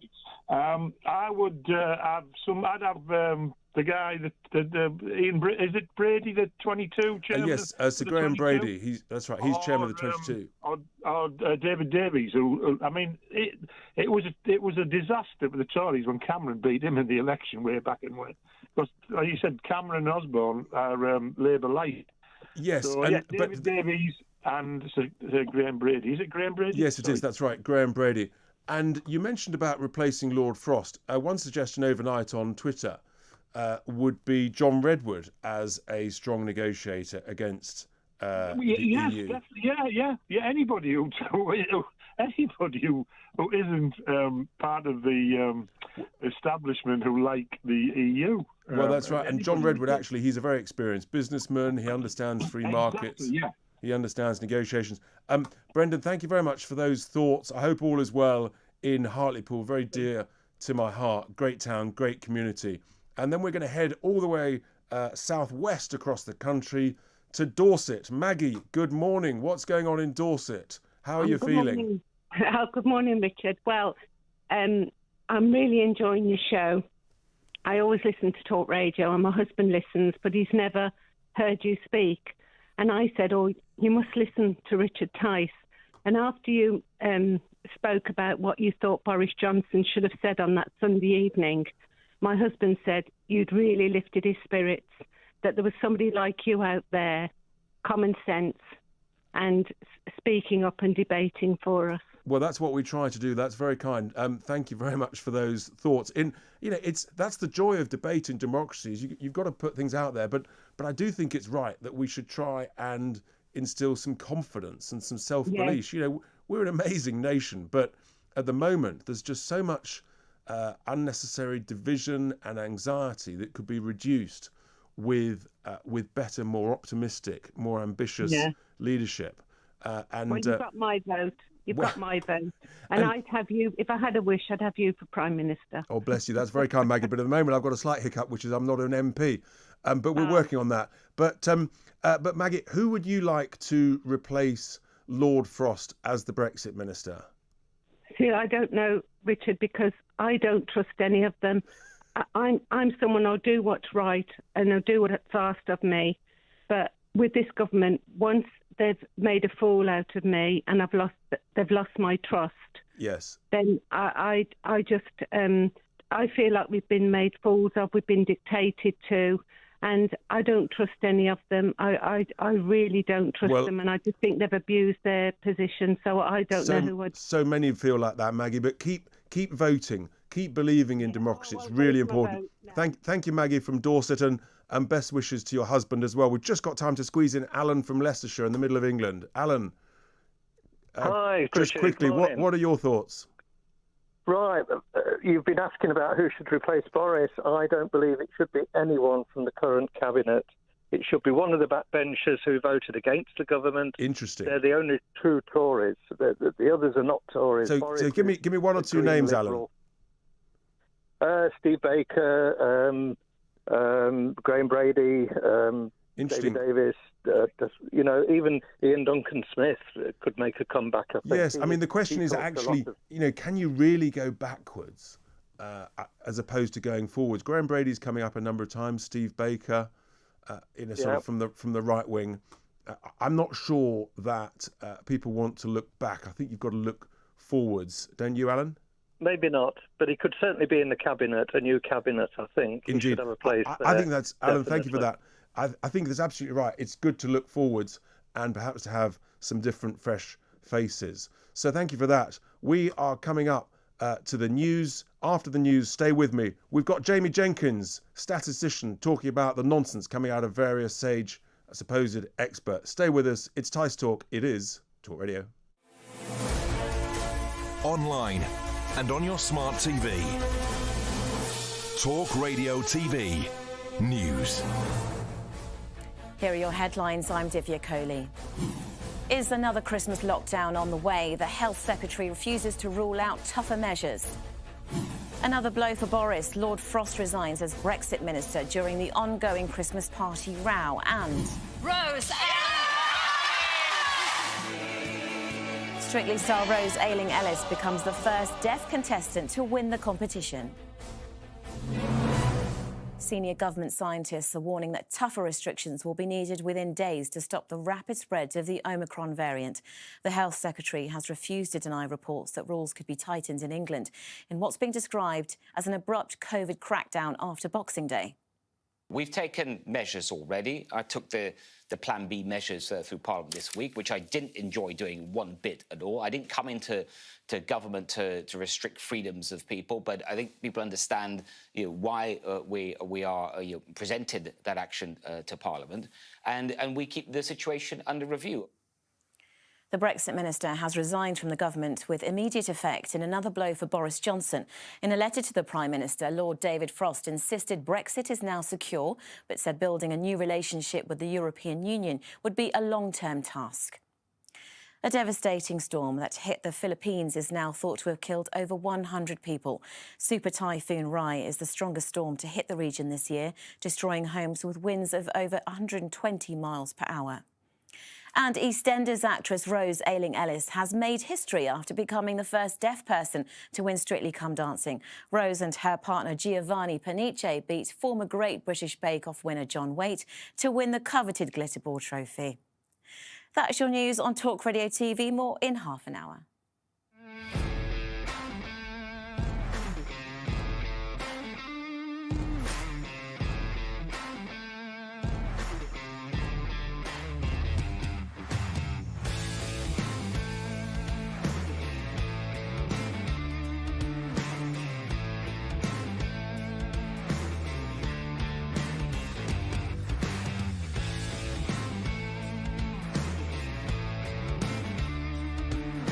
Richard Tice on Talk Radio. A first magnitude star of common sense. The Tice Man. Listen on your smart speaker. Watch it live on your smart TV. Richard Tice. Talk Radio. Keep the calls coming in. Keep the tweets coming in. 0344 499 1000. Lots of thoughts about who should replace Lord Frost. One from here, a tweet coming in from Lucy, who wants John Redwood to replace. And then possibly Tom Tugendhat or IDS or Steve Baker or Graham Brady, 4 p.m. There would be another one here from someone whose name I cannot pronounce. I think that's Welsh, who says that Penny Mordaunt would be a good replacement for the Prime Minister. So many thoughts, and much of it is based on the issues around the judgments that the politicians are making based on evidence that is given to them.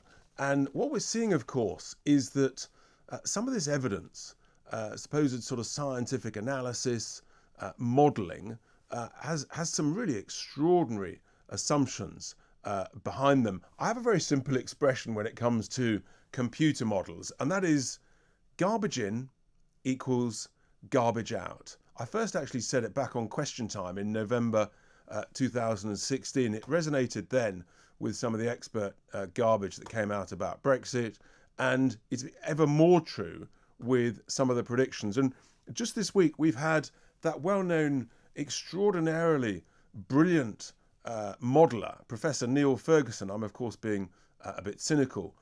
He's still actually making predictions. He still seems to somehow have the ear of the government. And he predicted that in February, in 2 months' time, there might be 5,000 deaths a day from Omicron. An unbelievable claim. So unbelievable. I'm delighted to be welcomed by Jamie Jenkins, formerly of the Office of National Statistics, independent statistician, if I can say it properly.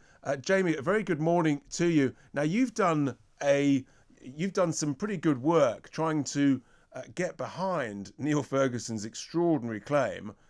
Just talk us through what that claim would actually have to involve in terms of the number of cases and infections, and therefore why it's just an extraordinarily ludicrous claim. Yeah, good morning, Richard. So obviously Neil Ferguson's been coming up with these predictions throughout the pandemic.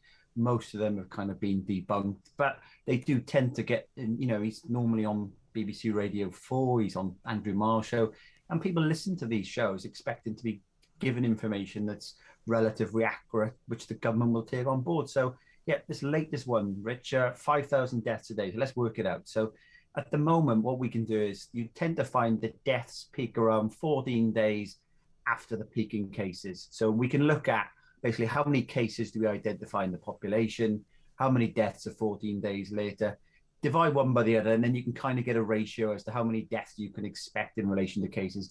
And then if you work those numbers through, to get to 5,000 deaths a day, you would need around 1.7 million cases a day by the end of January. Now, remember, you don't just suddenly have 1.7 million a day on that specific day. You obviously increase over as you go up, basically.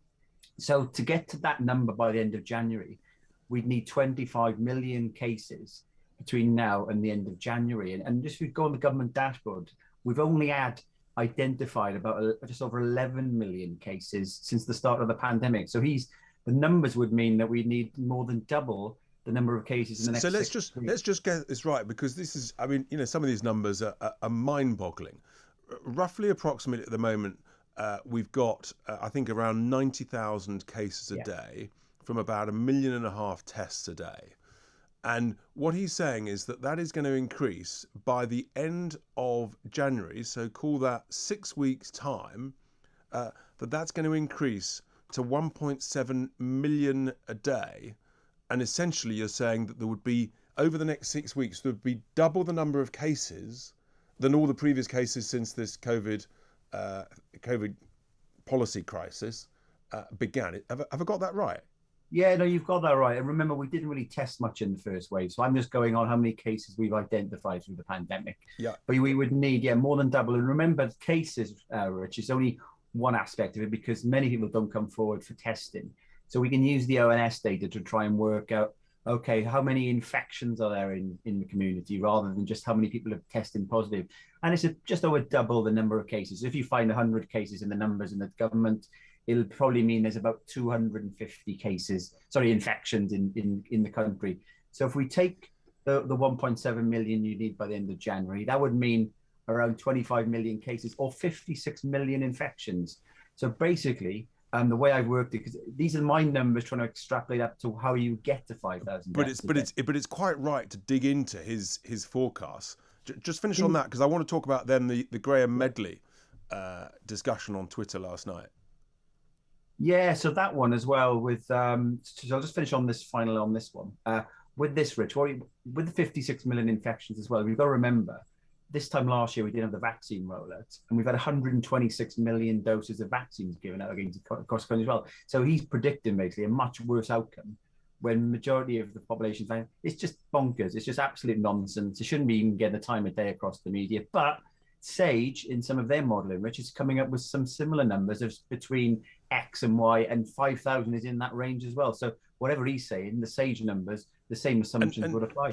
I mean, you've looked into this, and you're a great statistician. How many times, Jamie, have you been asked onto Radio 4 Today programme?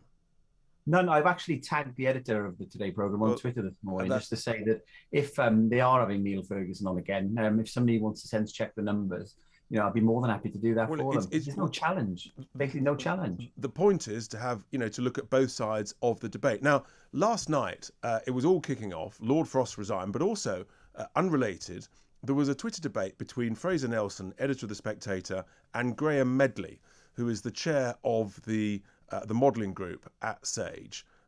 Just talk us through that, because it was a pretty extraordinary claim that Graham Medley was making. Yeah, so basically there was a bit of discussion going between Fraser Nelson and himself there. And what he kind of came out with when Fraser was asking him questions around how the modelling works is they kind of inferred from looking at the conversation that the modelling is given to give the answer to what the policy makers want. Now, I've worked in government myself and worked kind of providing evidence for different government departments and ministers. And you sometimes find that with ministers. They'll say, oh, have we got any evidence to do X, Y, or Z? And, my career, I've always said, no, these are the facts and figures. This is what you should do. But we know ministers themselves will look for information to support kind of an hypothesis that they want to go down. So yeah, this spat, I suppose, well, you couldn't call her a spat. It was just this conversation that's going on Twitter kind of implies that they present the kind of the scenarios the government want, and generally, Rich, they're normally the worst case scenarios. And then you get newspapers like The Guardian who will publish the worst case scenario, and then you start then seeing ministers going across the airwaves quoting worst case scenarios. But also what he said in this conversation on Twitter, Graham Medley, this chair of modelling, he inferred that in a sense he had to present things that required a decision, and the inference was that if he presents the worst case scenario, that requires a ministerial decision. Whereas if he actually presents a base case or a best case scenario, then because that doesn't require a decision, then he shouldn't present it. And it seems to me that's completely the wrong way of looking at it. The point is you present all of the evidence, the range of the scenarios, from the best case to the middle case to the worst case, and then the decision from the ministers, from the leaders in any walk of life. The decision is, right, that's the range of evidence. Now, what do I decide to do? Do I go with the best case, the middle case, or the worst case? The idea that you only present the worst case because that's the only thing that requires a decision is surely a nonsense.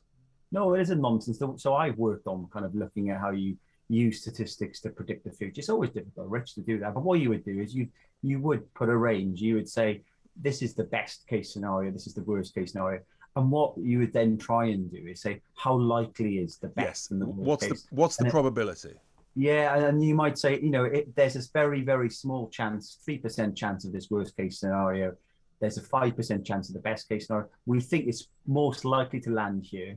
And then you would take your kind of decision off the back of that. But it's quite clear that, these worst case scenarios are the ones that get all over the media, because it's the scare clickbait stories that are going on, Rich, and people will read those, ministers will start quoting them, and then the public start thinking the worst case scenario is the realistic scenario. Well, the good news is, Jamie, that's where it breaks down. Exactly. The good news is that lots of listeners agree with you. The tweets are coming in. One here from Steve who says, Stats, Jamie, so refreshing to listen to actual facts that the mainstream media are doing nothing more than scaremongering. Jamie, thank you so much for your thoughts. Keep doing your great work, your great analysis, challenging what's being put forward, and keep tagging Radio 4 Today, and eventually, hopefully, they will have no choice but to get you on. That's Jamie Jenkins, brilliant statistician. Do follow him on Twitter. He is He's looking at the evidence, looking at the analysis. Great person. Coming up after the break, we're going to be looking at, having some calls. Give us a ring, 0344 499 1000. Tweet us, text us, you know the numbers. Tweet at Talk Radio. We want to hear your thoughts, your views. Who should replace Lord Frost? And if there's a change in Prime Minister in the next few months, who should be the next Prime Minister? You're listening to Tice Talk. It is Talk Radio. Good talk. Hot talk. Bold talk. Talk Radio. Listen on your smart speaker. Watch it live on your smart TV. The world headquarters of common sense. Talk Radio. Offence archaeology on Twitter. Quite terrifying. Don't beg Jeff Bezos. Charge him, for God's sake. Have a day off. Use some common sense. People can say whatever they want.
Talk Radio, the secret Santa of common sense. Listen on the app. Watch it live on your smart TV. It's a common sense Christmas on Talk Radio.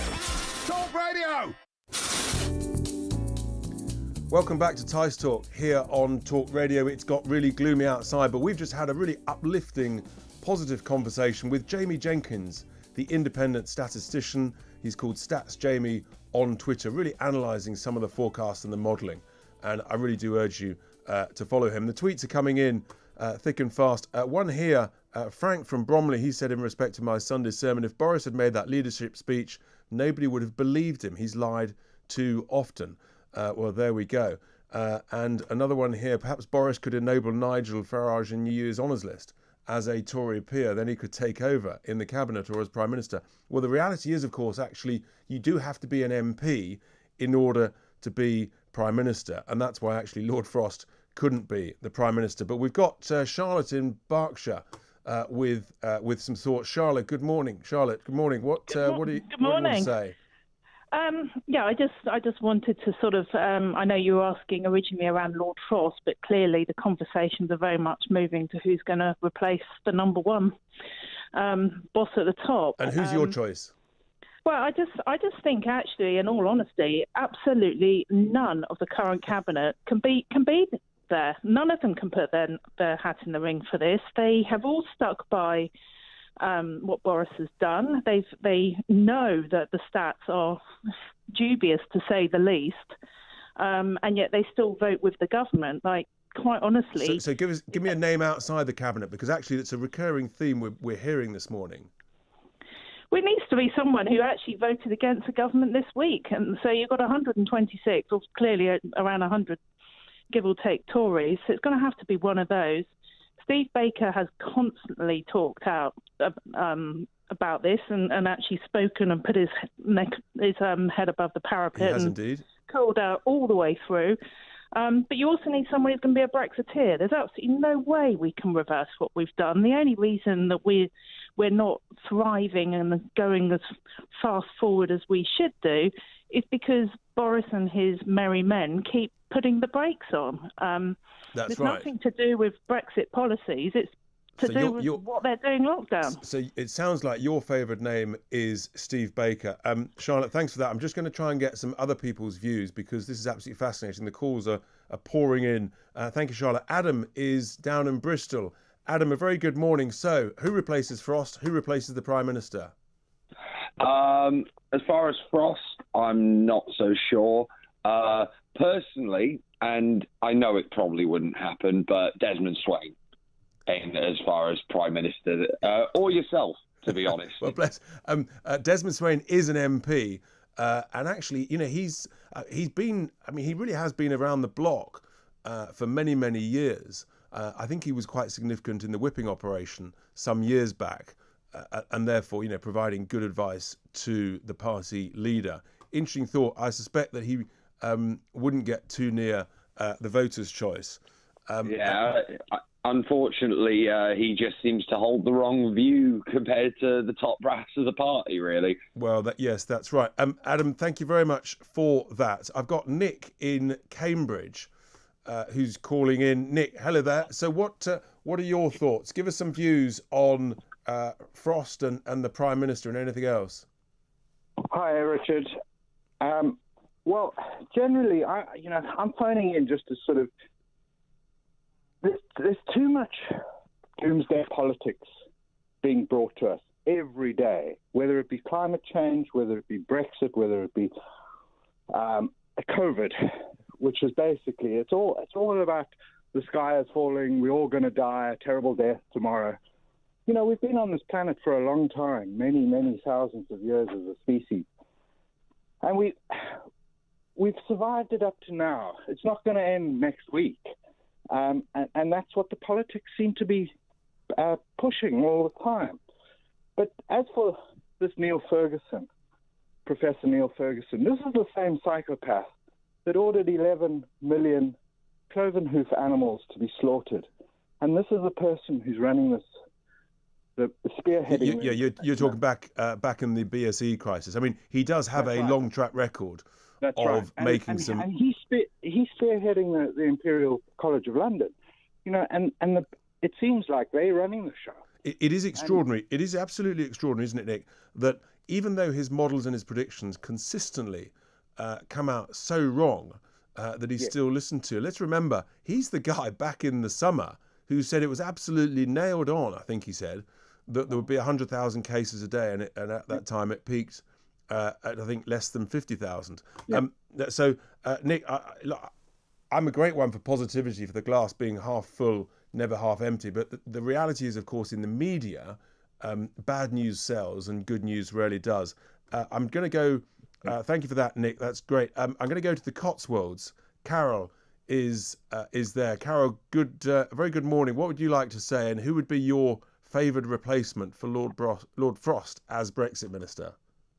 Well, I'm not sure about that, but hi, Richard. I think it's really good that we've got this radio show that people can call in and give their opinions. And I really feel we have a golden opportunity at the moment now, starting with the government leadership, to have some change. And I hope momentum isn't lost over Christmas with this and Boris slips through the net again. There's no way Boris can stay. There's no credibility. We can't believe anything he says now.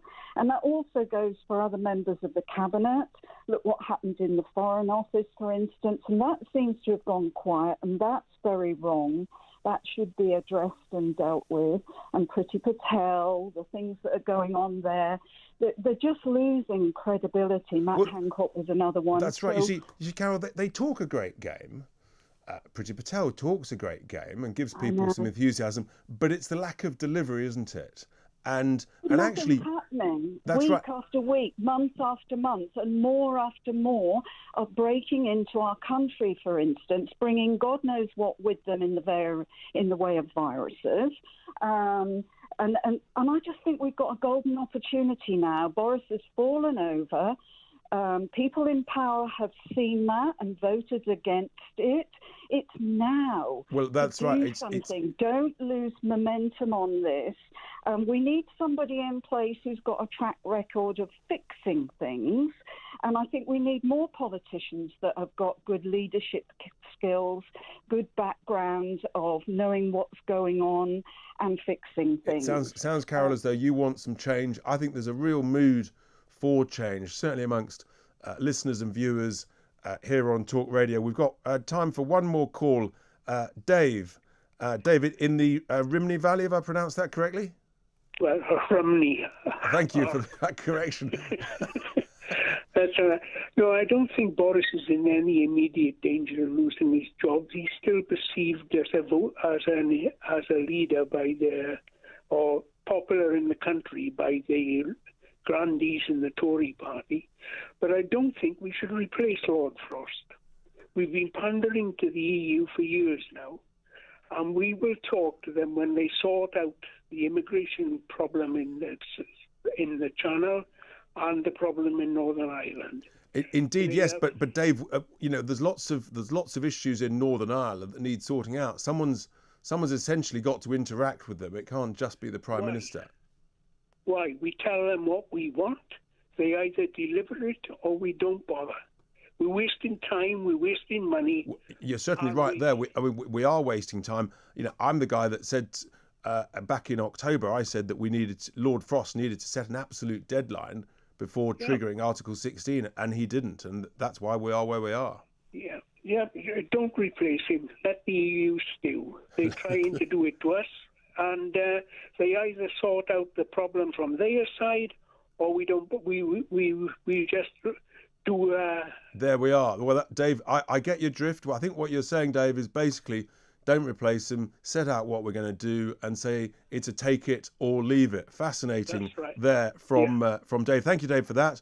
Time for a quick tweet in here. It's an interesting from Jane, who says he's not my MP, but I would like Lee Anderson to be involved, I think, as a replacement for Lord Frost. Well, fascinating. Coming up after the top of the hour, we're going to be talking to Ali Miraj, political columnist, about the future post-Shropshire, the potential for proportional representation as a way of getting more engagement. It's Tice Talk. It is Talk Radio. Good talk. Hot talk. Bold talk. Talk Radio. Listen on your smart speaker. Watch it live on your smart TV. The world headquarters of common sense. Talk Radio. Offence archaeology on Twitter. Quite terrifying. Don't beg Jeff Bezos. Charge him, for God's sake. Have a day off. Use some common sense. People can say whatever they want.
online and on your smart TV. Talk Radio TV News. Live at 12, I'm Divya Kohli. Is another Christmas lockdown on the way? The Health Secretary refuses to deny tougher measures are being considered. Over 100 feared dead and millions without power as a typhoon devastates the Philippines. And Rose! Strictly star Rose Ayling-Ellis becomes the first deaf contestant to win the competition. Senior government scientists are warning that tougher restrictions will be needed within days to stop the rapid spread of the Omicron variant. It could include a ban on households mixing indoors. The Health Secretary today refused to deny reports that rules could be tightened in England and revealed that ministers are reviewing data on an hourly basis. Sajid Javid says the decisions won't be taken lightly. We've taken measures already. I took the Plan B measures through Parliament this week, which I didn't enjoy doing one bit at all. I didn't come into government to restrict freedoms of people, but I think people understand why we are presented that action to Parliament, and we keep the situation under review. The Brexit minister has resigned from the government with immediate effect in another blow for Boris Johnson. In a letter to the Prime Minister, Lord David Frost insisted Brexit is now secure, but said building a new relationship with the European Union would be a long-term task. He also raised concerns about the current direction of travel and spoke of his desire to see a low-tax economy. Germany has announced tighter restrictions for UK travellers from midnight tonight. All Brits entering the country will need to quarantine for 2 weeks regardless of their vaccination status. Elsewhere in Europe, the Netherlands is now in strict lockdown until January the 14th after a rapid rise in Omicron cases. Schools will be shut from Monday and bars and restaurants will close too. A devastating storm that hit the Philippines is now thought to have killed over 100 people. Super Typhoon Rai is the strongest storm to hit the region this year, destroying homes with winds of more than 120 miles per hour. Rescue efforts are now underway as 3 million people are left without electricity. And EastEnders actress Rose Ayling-Ellis has made history after becoming the first deaf person to be crowned the winner of Strictly Come Dancing. Rose and her partner Giovanni Panice beat former Great British Bake Off winner John Waite to win the coveted Glitterball trophy. I just want to tell you, I was so amazing. You pushed me to believe in myself more than I believe in myself.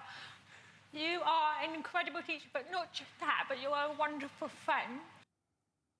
Your weather, low cloud and fog for many. Sunny spells in West Wales and Scotland. That's your live news on Talk Radio TV. More in half an hour. Offence archaeology on Twitter. Quite terrifying. Don't beg Jeff Bezos. Charge him, for God's sake. Have a day off. Use some common sense. People can say whatever they want.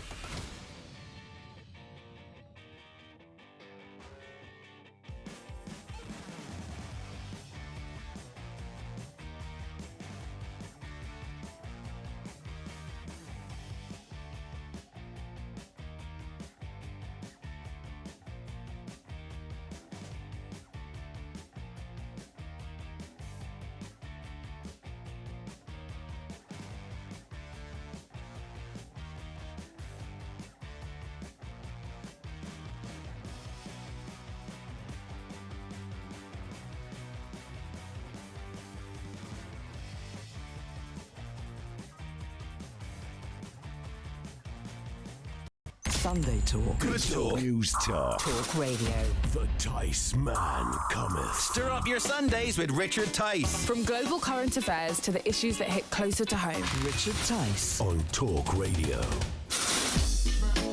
Welcome back. Good afternoon. We are past noon and unbelievably London's disappeared again. Give us a call to give us your views on 0344 499 1000. Who should replace Lord Frost, the Prime Minister? But also your views on the next subject. Because on the doors, whether it was in Bexley or in North Shropshire with these by-elections, I was hearing time and again people saying, I've had enough, I'm not voting for anybody, it makes no difference in a safe seat, I'm done with it. And actually, that really saddens me because everybody's vote is so valuable, it's so important. And people have to believe that their vote counts for something, that everybody is equal in this, and that it's worth voting. I really do believe that. I mean, the turnout in Bexley was dire at 34%. And I have a strong view that more and more people in this country are actually thinking about and interested in proportional representation. And I'm delighted now to be joined by Ali Miraj, political columnist, to discuss this further, because I wonder whether actually we're in a situation now where maybe the Labour Party can almost never win a majority under first past the post because of what's gone on in Scotland. And at the Labour conference just back in late September, 80% of their local constituencies voted for proportional representation. The smaller parties are all pro it, the Lib Dems, the Greens, ourselves at Reform, and others. So, Ali, a very good afternoon to you. Well, this feels like a sort of fascinating time that we're in, where so many people want change, but also so many people are just saying, I'm not going to bother, it makes no difference, my vote doesn't count in a safe seat, why should I? Well, I think, what's Richard, your sense of it? Yeah.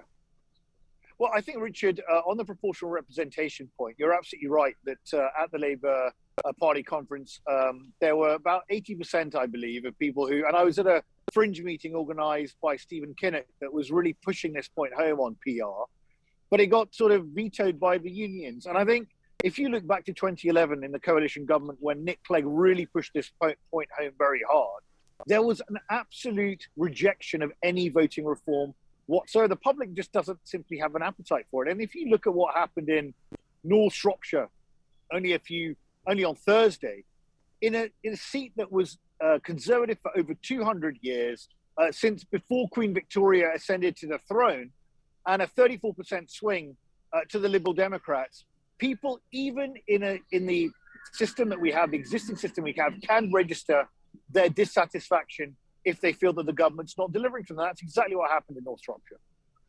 But do you not sense that, I mean, with turnouts being so low, and okay, they're always a bit lower in by-elections, but I just get this sense people, particularly in safe seats, of whatever party, if you vote the other way, then you sort of feel your vote's wasted, it's meaningless, and so you might as well not bother, and therefore it actually perpetuates the status quo, particularly in a general election as opposed to a by-election, when actually, the Libs are probably the best at by-elections of anybody. I just feel that sense of despair when people say it makes no difference, my vote doesn't count. Well, Richard, I would disagree slightly in the sense that what we do know, and you and I both know this, I mean, you're leading a party, what we do know is that over the last 5 years or so, 5-6 years, politics has been the most volatile that I can remember it at any point in my lifetime.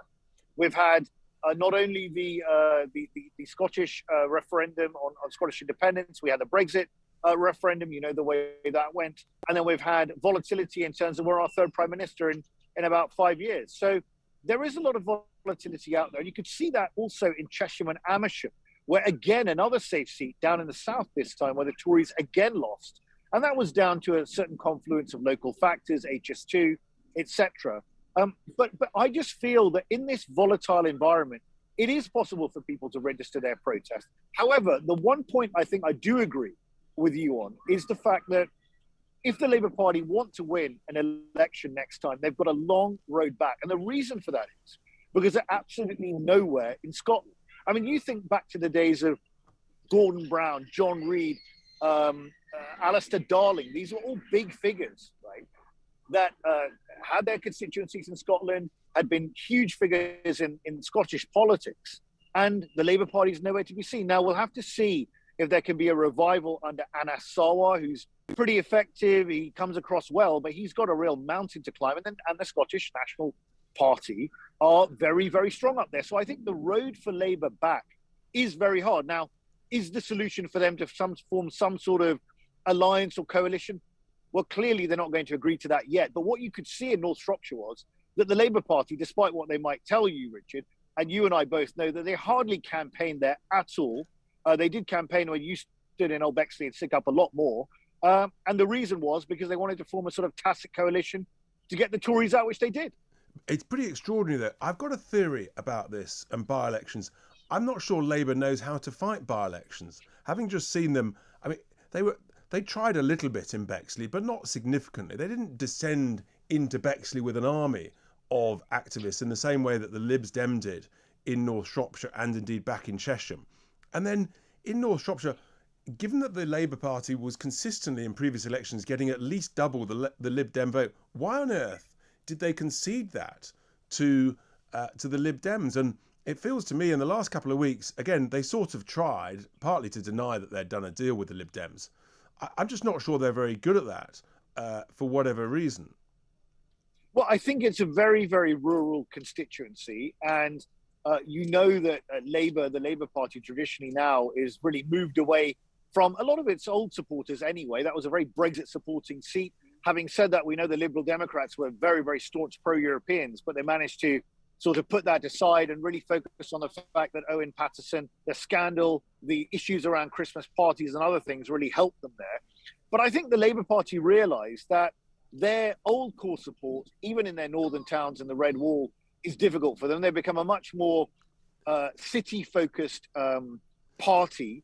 And I think that's really the problem for the Labour Party existentially. Although I think Keir Starmer's having a better few weeks over the last 3 or 4 weeks than he has had since he became leader, particularly as he's reshuffled some key people in his shadow cabinet, brought back Yvette Cooper in a prominent position, where Streeting seems to be doing quite well on the health brief. So what I do think they've got a tough job to do still. But let's look forward, and let's say, for example, you've got Labour in the lead in the current polls.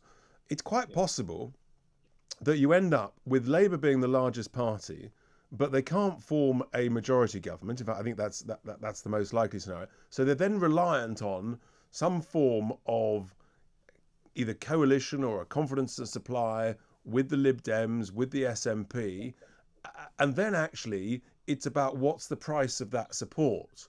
And what does Labour do if those other parties say the price of that support is we've got to move to PR? If they say that, here's my question to you, Ali.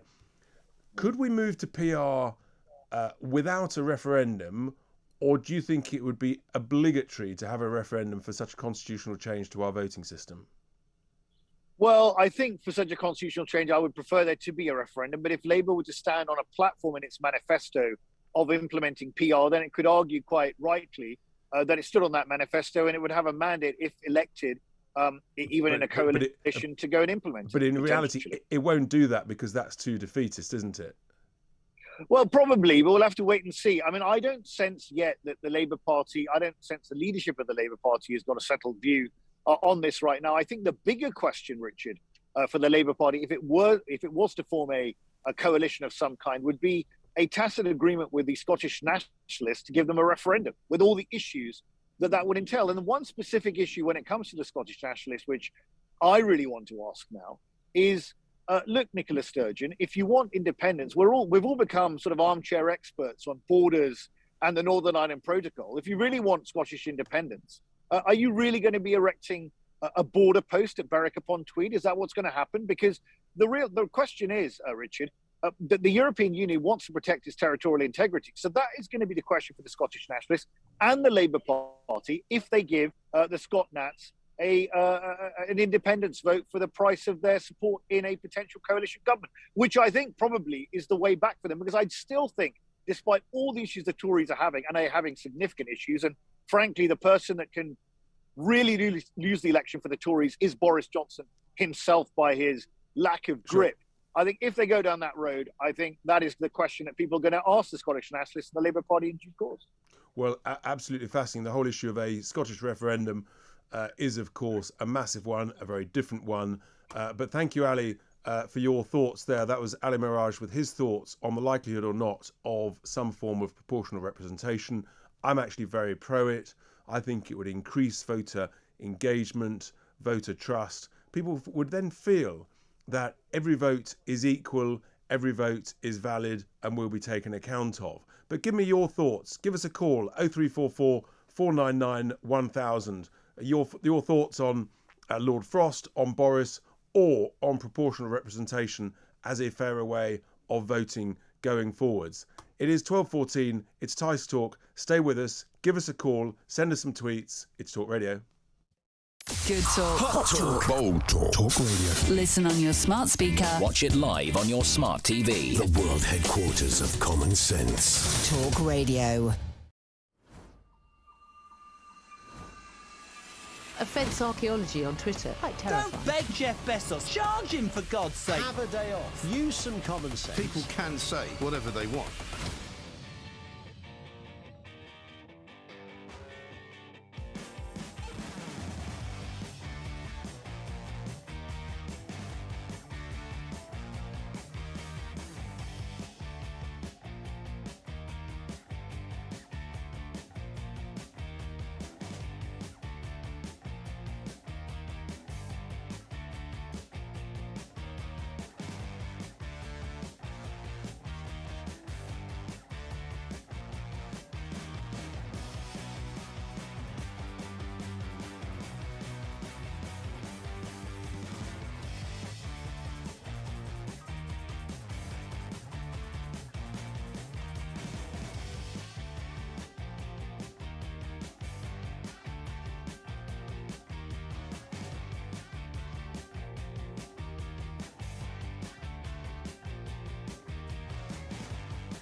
Talk Radio. A figgy pudding of common sense. Listen online. Watch it live on your smart TV. The nation's favourite Christmas common sense station.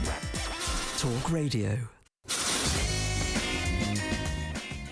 Welcome back to Tice Talk here on Talk Radio. Lots of tweets coming in. One here from Phil who says the problem for Labour is they've lost their roots.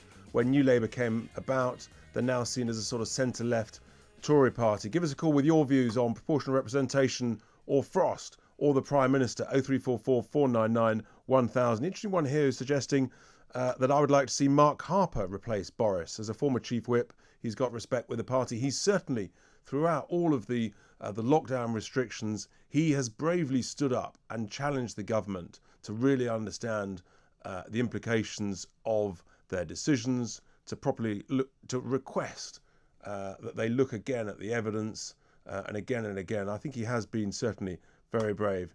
Interesting thoughts there. Another one here from Gina who says, I'd like to see Steve Baker. He's immense courage and moral fibre. Anyway, and then we've got Derek in Dorset on the line. Derek, hi there. What would you like to say this afternoon? Can I get about 3 or 4 points, then you can disagree with me. I know Let's see how we get on. Keep them going, Derek. Right. One, I made a mistake voting for Brexit. We need a Prime Minister that will promise to give the people a fresh vote on Brexit because we haven't got control of our borders. We've got weaker. Putin has raised his ahead in Ukraine because he senses the EU is weak. He senses Biden is weak. That's 1 point. 2, vaccine passports. You need them because it encourages more people to have inoculations. You had and one thing I'd like to mention is that it's summer in South Africa, in those African countries where they've let in unrestricted travel from the 11 countries. And got it. And what's your third point, Derek? And then I'll respond.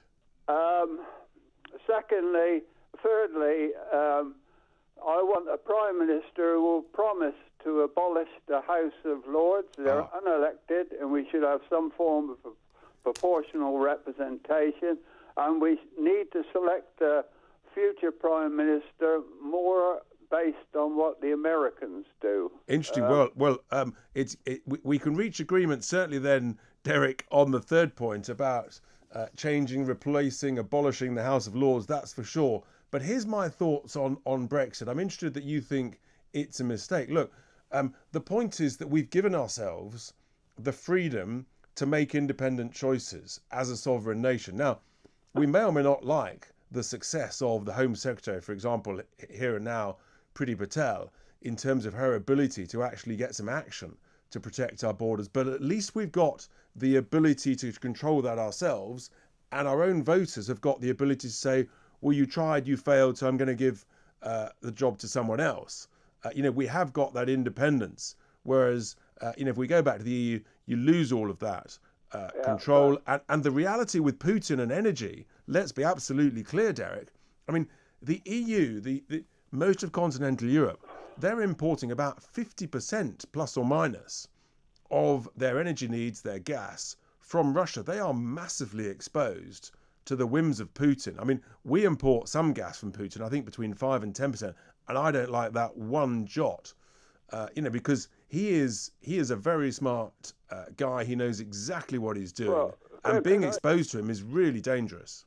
Could I just say that we should open those gas fields in the North Sea? We should do fracking and not listen so much to the Greens, because we have to have an economy that can afford to go green.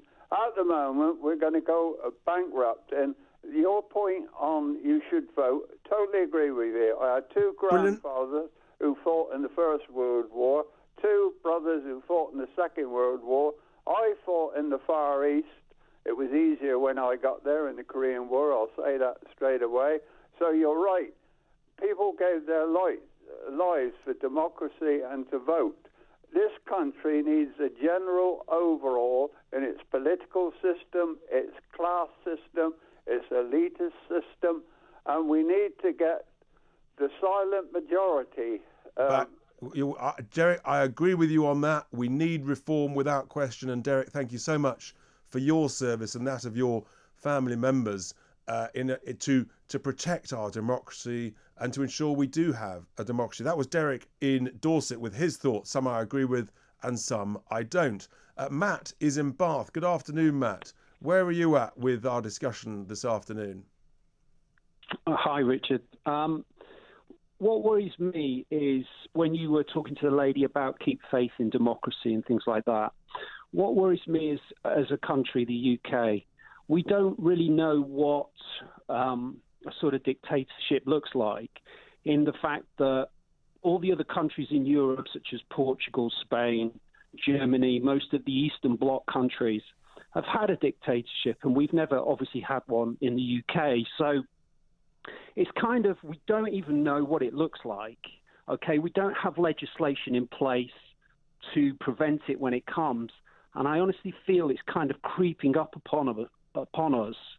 And, even now in places like Spain, America, where they have the sort of federal system, they're sort of overruling Biden with some of these sort of vaccine mandates. And I believe in Spain, where they've been told to close cities, parts of the economy, the sort of federal, such as Madrid, are preventing that.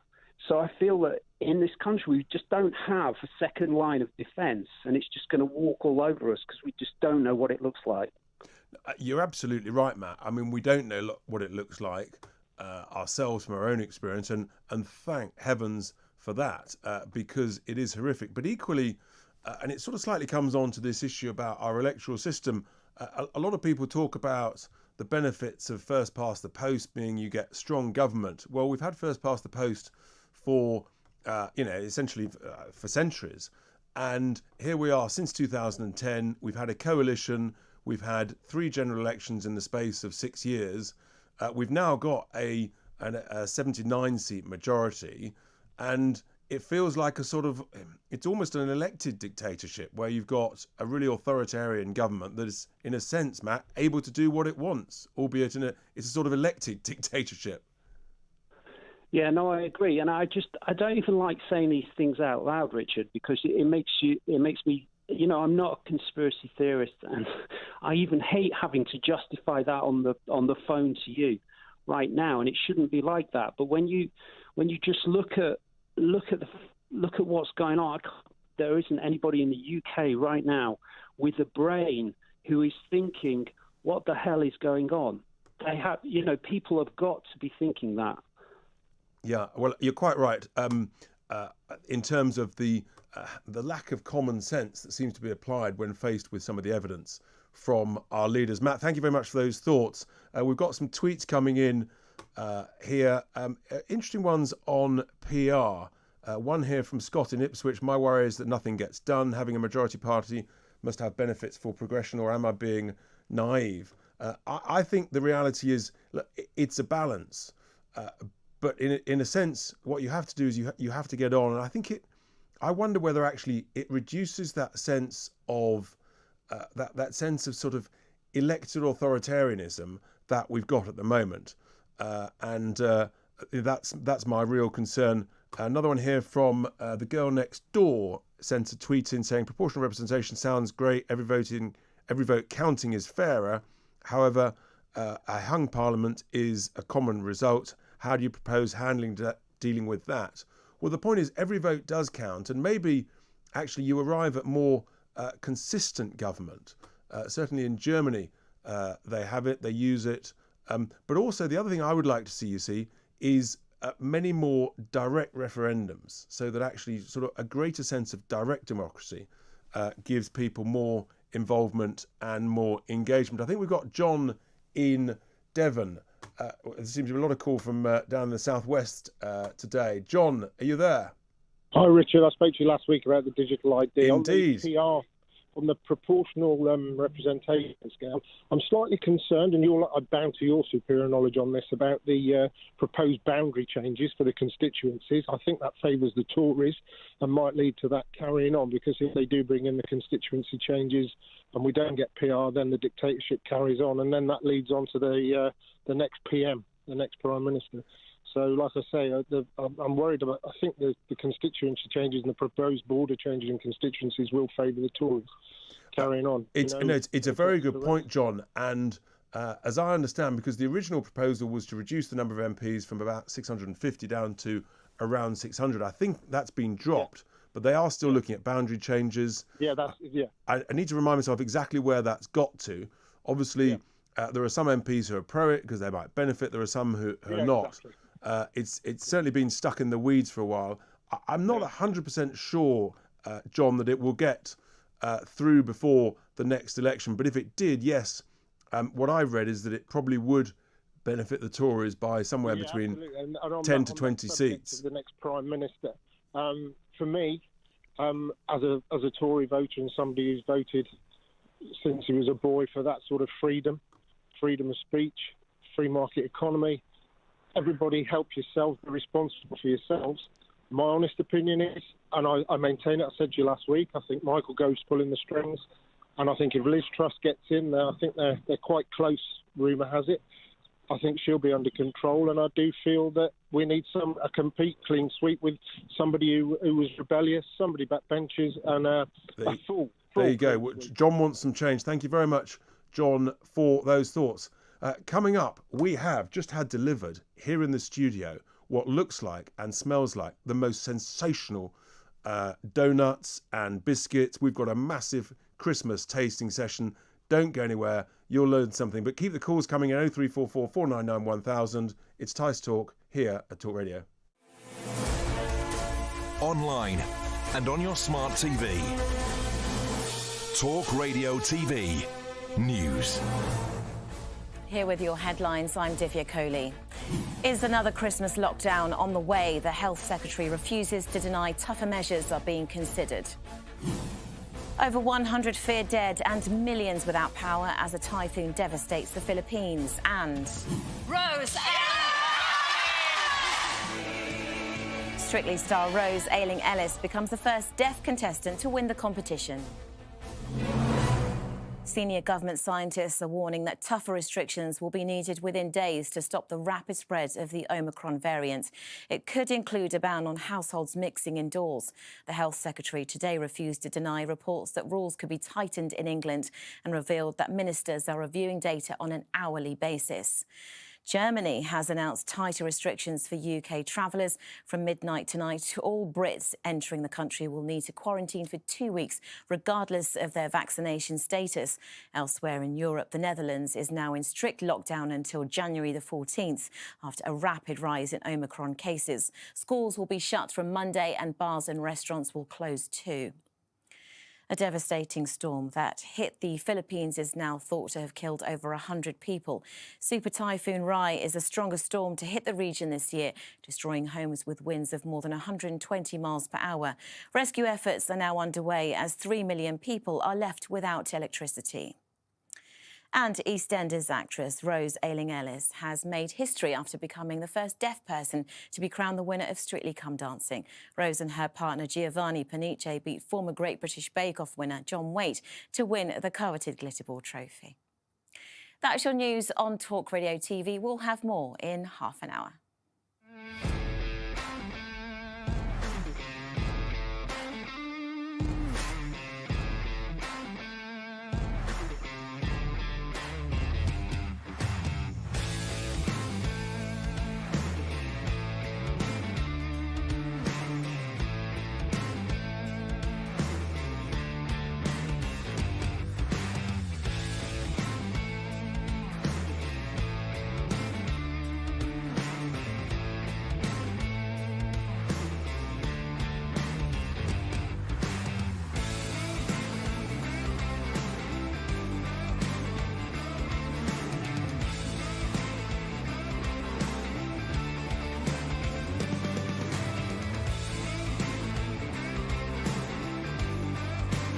Richard Tice on Talk Radio. Common Sense Radio for common sense people. Talk Radio. Listen on your smart speaker. Watch it live on your smart TV. Richard Tice. Talk Radio. Welcome back. We're in the last half hour of the show, and keep the calls coming in for later on 0344 499 1000. But I have now got a first for me on my shows. We have a major tasting session. The smells in the studio are utterly incredible because we've got, during the break, has been delivered, a huge quantity of donuts, of chocolate biscuits, of chocolate bars. Utterly incredible. And we're going to see these. These have been made by a great company called Crosstown. Christmas donuts. Everybody's sort of thinking about eating and drinking a huge amount in the coming days and weeks. And I'm delighted to be joined now by the head of operations at Crosstown, Rowena Carey, to talk us through these extraordinary delicacies. I'm also joined in the studio by the one and only Dave Levine, producer of Jeremy's show. He's here and he's going to talk through the flavours as I sort of describe them. He's wielding a large cutting knife to cut through these donuts.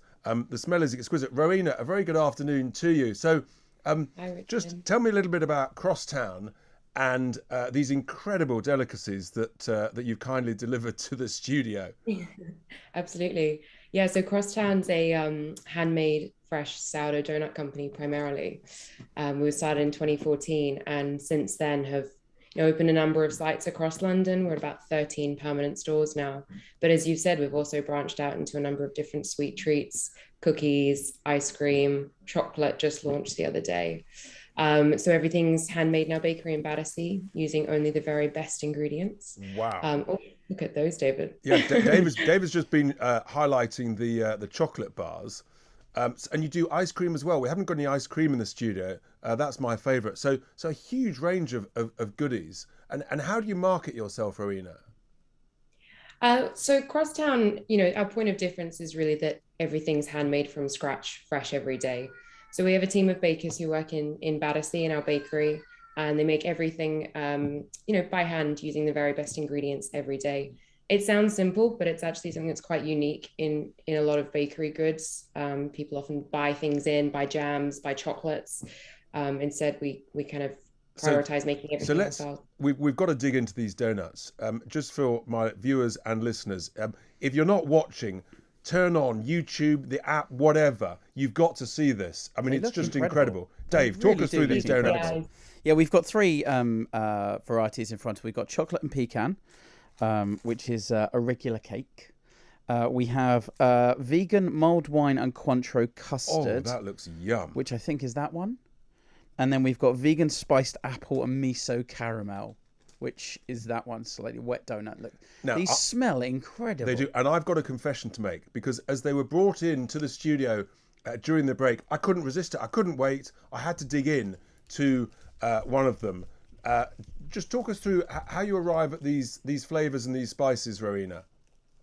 Yeah, I think this year, and every year with Christmas, you want to make something that is super indulgent, and that's what leads the charge every time.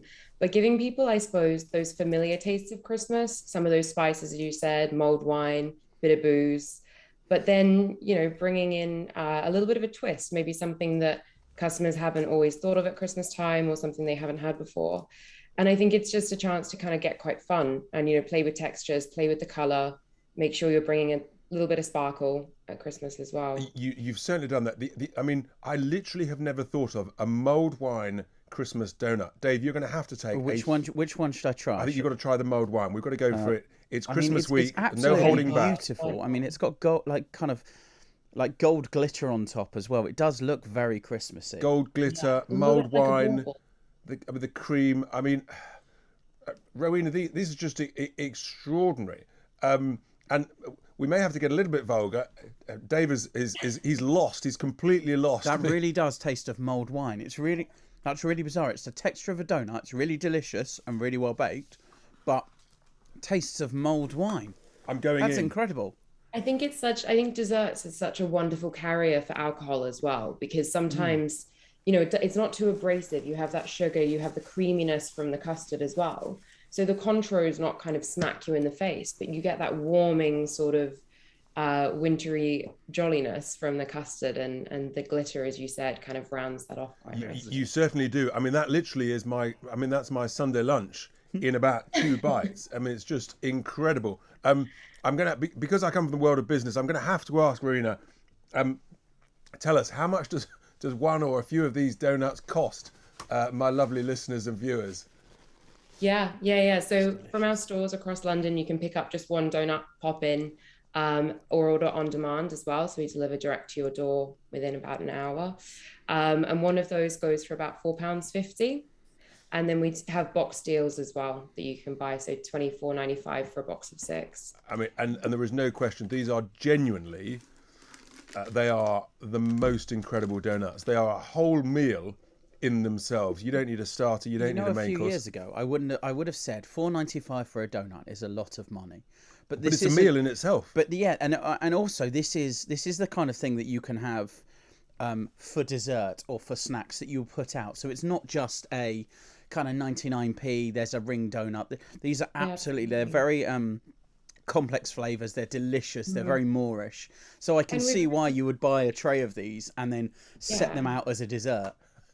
We've really seen people as well take to that idea that, you buy less, but you buy the very best that you can. And over the last, Crosstown's been going for about 7 years, and we've really noticed that sort of shift towards the appreciation of the ingredients, what goes into it. I agree. I'm a great fan, Rowena, of quality, not quantity. And certainly, and now we've got some biscuits, haven't we? Look at these. Talk us through the biscuits, Rowena.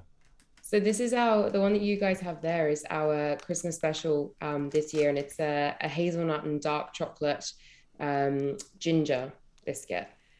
It also happens to be vegan. I should have let you taste it first before I told you that and see if you could guess it. It's irrelevant to the deliciousness of the taste.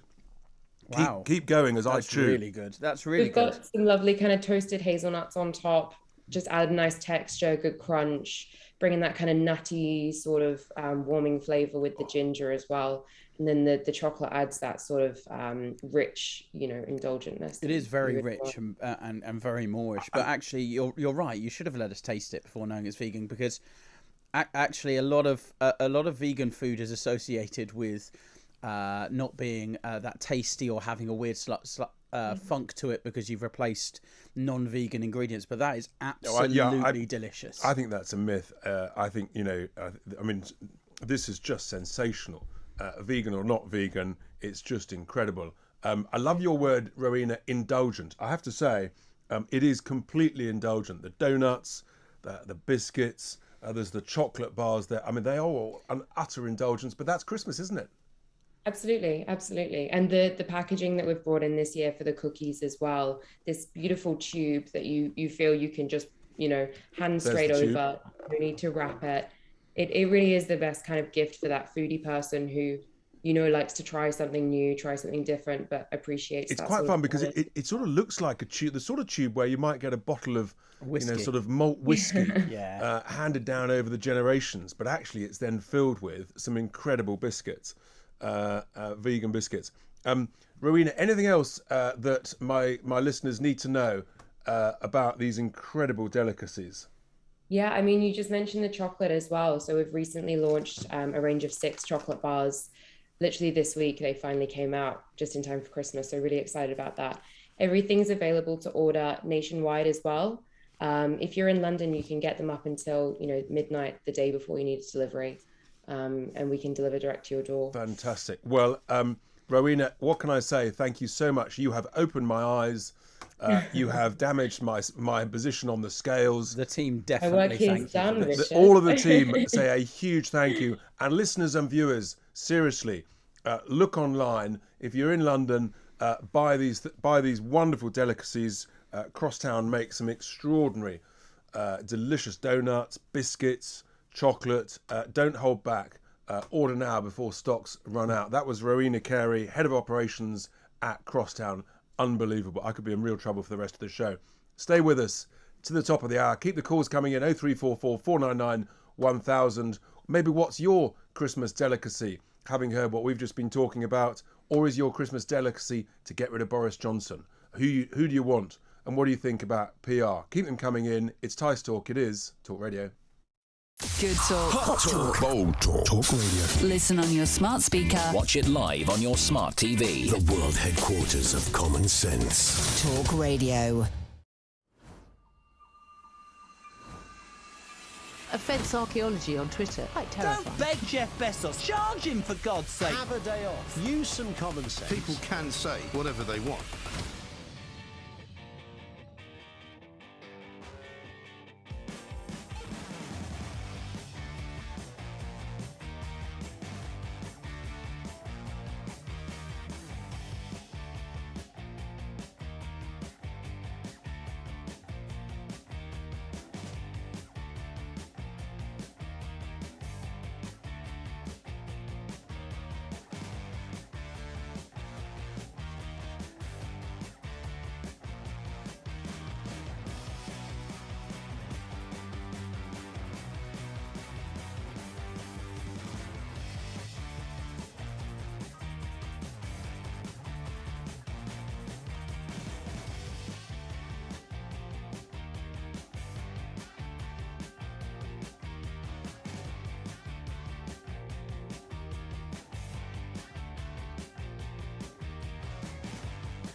Talk Radio. Wrap up well in common sense this winter. Talk Radio. Listen on DAB+.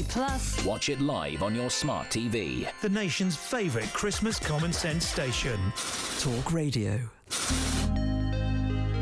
Welcome back to Tice Talk for the last segment, and the whole of the team are in absolute ecstasy here, enjoying the donuts, the biscuits, the chocolate.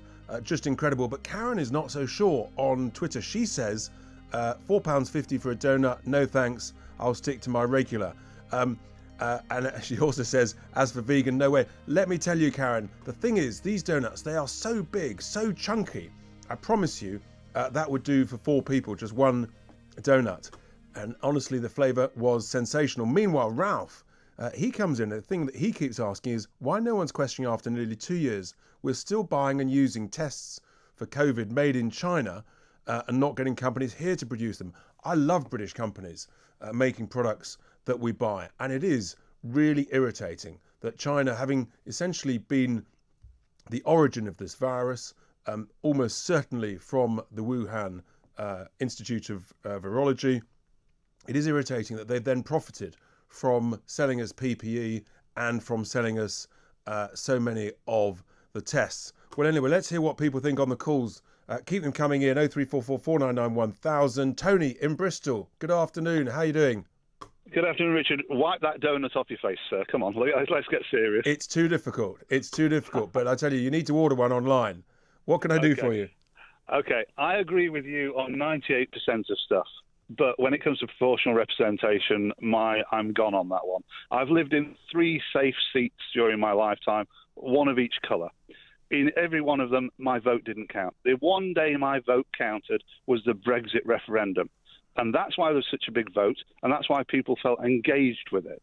However, the politicians then decided, we don't want your vote because you voted the wrong way, and they completely demolished any faith that anybody has in voting. So now to say, oh, well, we'll do proportional representation. Why? Because actually, we don't like doing that. Once every 4 years is quite enough. Oh, really? I thought you were about to say... We don't like it, get off. I thought you were about to say, Tony, you want more referendums, actually, because in Switzerland, for example, they'll have a referendum or 2 every year, and you get much more engagement. I mean, and I take the point about... But they just ignored it, Richard. But eventually, in fairness, though, eventually...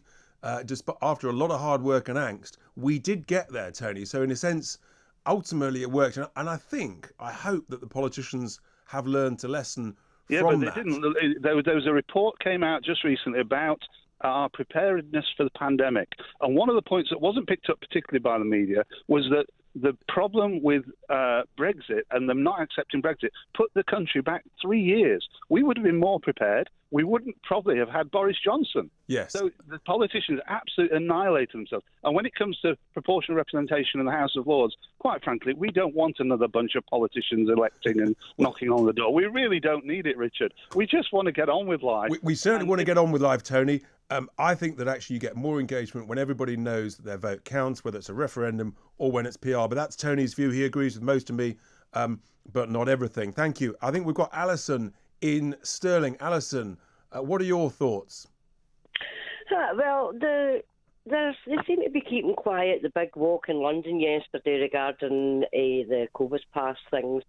And what with me was Desmond Swayne made a cracking speech and he never acted out on it. He abstained for voting. All the other MPs that voted against the thing going through, not one of them was at the walk. Not one backing up what they were actually voting for, and they voted against it, and not one was at that walk with all the people. Interesting. No, that's a very interesting thought, Alison. And in terms of who do you believe? I mean, amongst the people who voted against vaccine passports on Tuesday, I think it was 99 Tory MPs. Are any of those, do you think, a suitable replacement for Lord Frost as the Brexit minister, or indeed as the Prime Minister?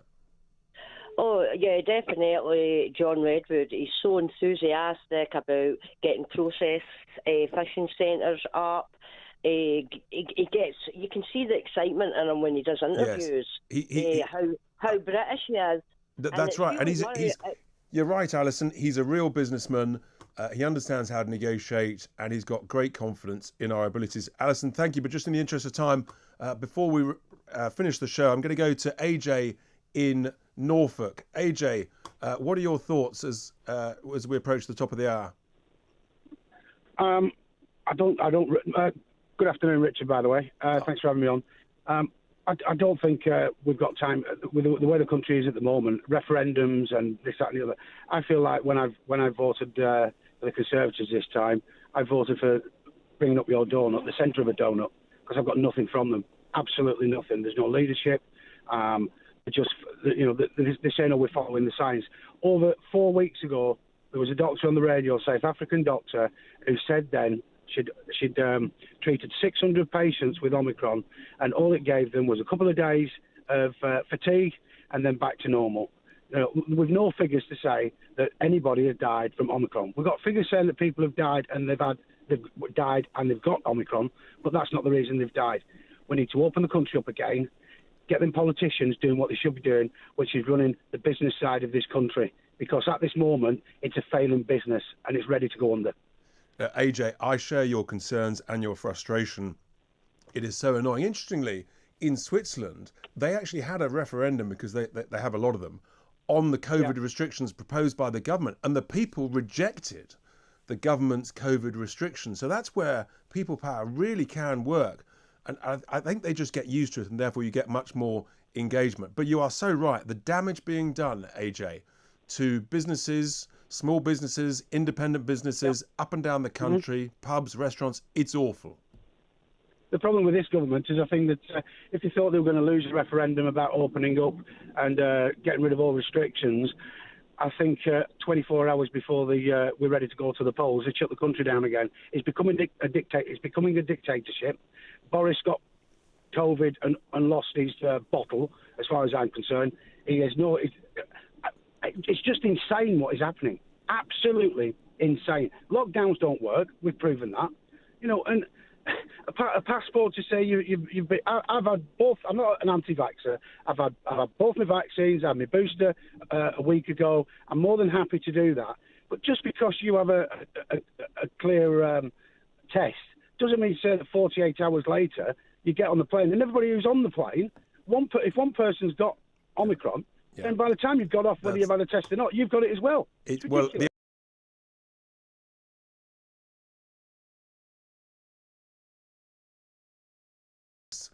Virus, we've got to drive the country forward. Thank you very much for those thoughts, which is really useful. And it's about taking the country forward.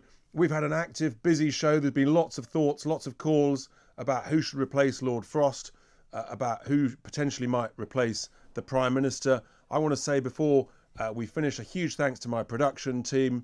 We've had some amazing delicacies, and a delicacy has, of course, just walked into the studio because it is none other than Bob Mills. And I thought, how's he going to segue that? Because he's talking about donuts. There's the obvious thing. There's the one, the delicacy. But he's gone for the delicacy. God bless him. It was absolutely fantastic. And, I mean, maybe I'll keep some because I'm doing James Wells's show a couple of nights this week late on. Keep them for that. Yeah, that'll keep the sugar Keep going. for that. Well done. Lovely show today. What have you got on? Super. I'm starting with the film director, Ben Mould, who's done a new a very, very incisive new Cray Twins film. And I'm finished with live music from Adam Brooker. So, and in between there, as you know, it's all nice, relaxing, gentle, no pandemic. And you'll have time. No Honestacrom or whatever it's called. None of that. None of that. And you'll have time to have a bit of a donut or maybe one of those biscuits. They were delicious. I'll have a look at them. Have a look at them. Have a look at them. Although some people, judging by the tweets coming in, I think people are very tempted by them. Not quite so tempted by whether or not they were vegan or not. But actually, I think that's irrelevant. They were just absolutely delicious. A huge thanks to everybody, to my production team, for what's been a busy show, an active show. Join me later in the week on Wednesday night, on Thursday night. I'm doing the 10 till 1 slot, standing in for James Whale. It's going to be another mad week, I suspect, in politics. Lots of noise. We're waiting to hear who's going to replace Lord Frost. The Prime Minister clearly having to give a lot of thought to that. It's a really critical decision about which may determine the future of his premiership. Hope you've enjoyed the show. Don't go anywhere. It's the great Bob Mills coming up. Stay with us. It's Tice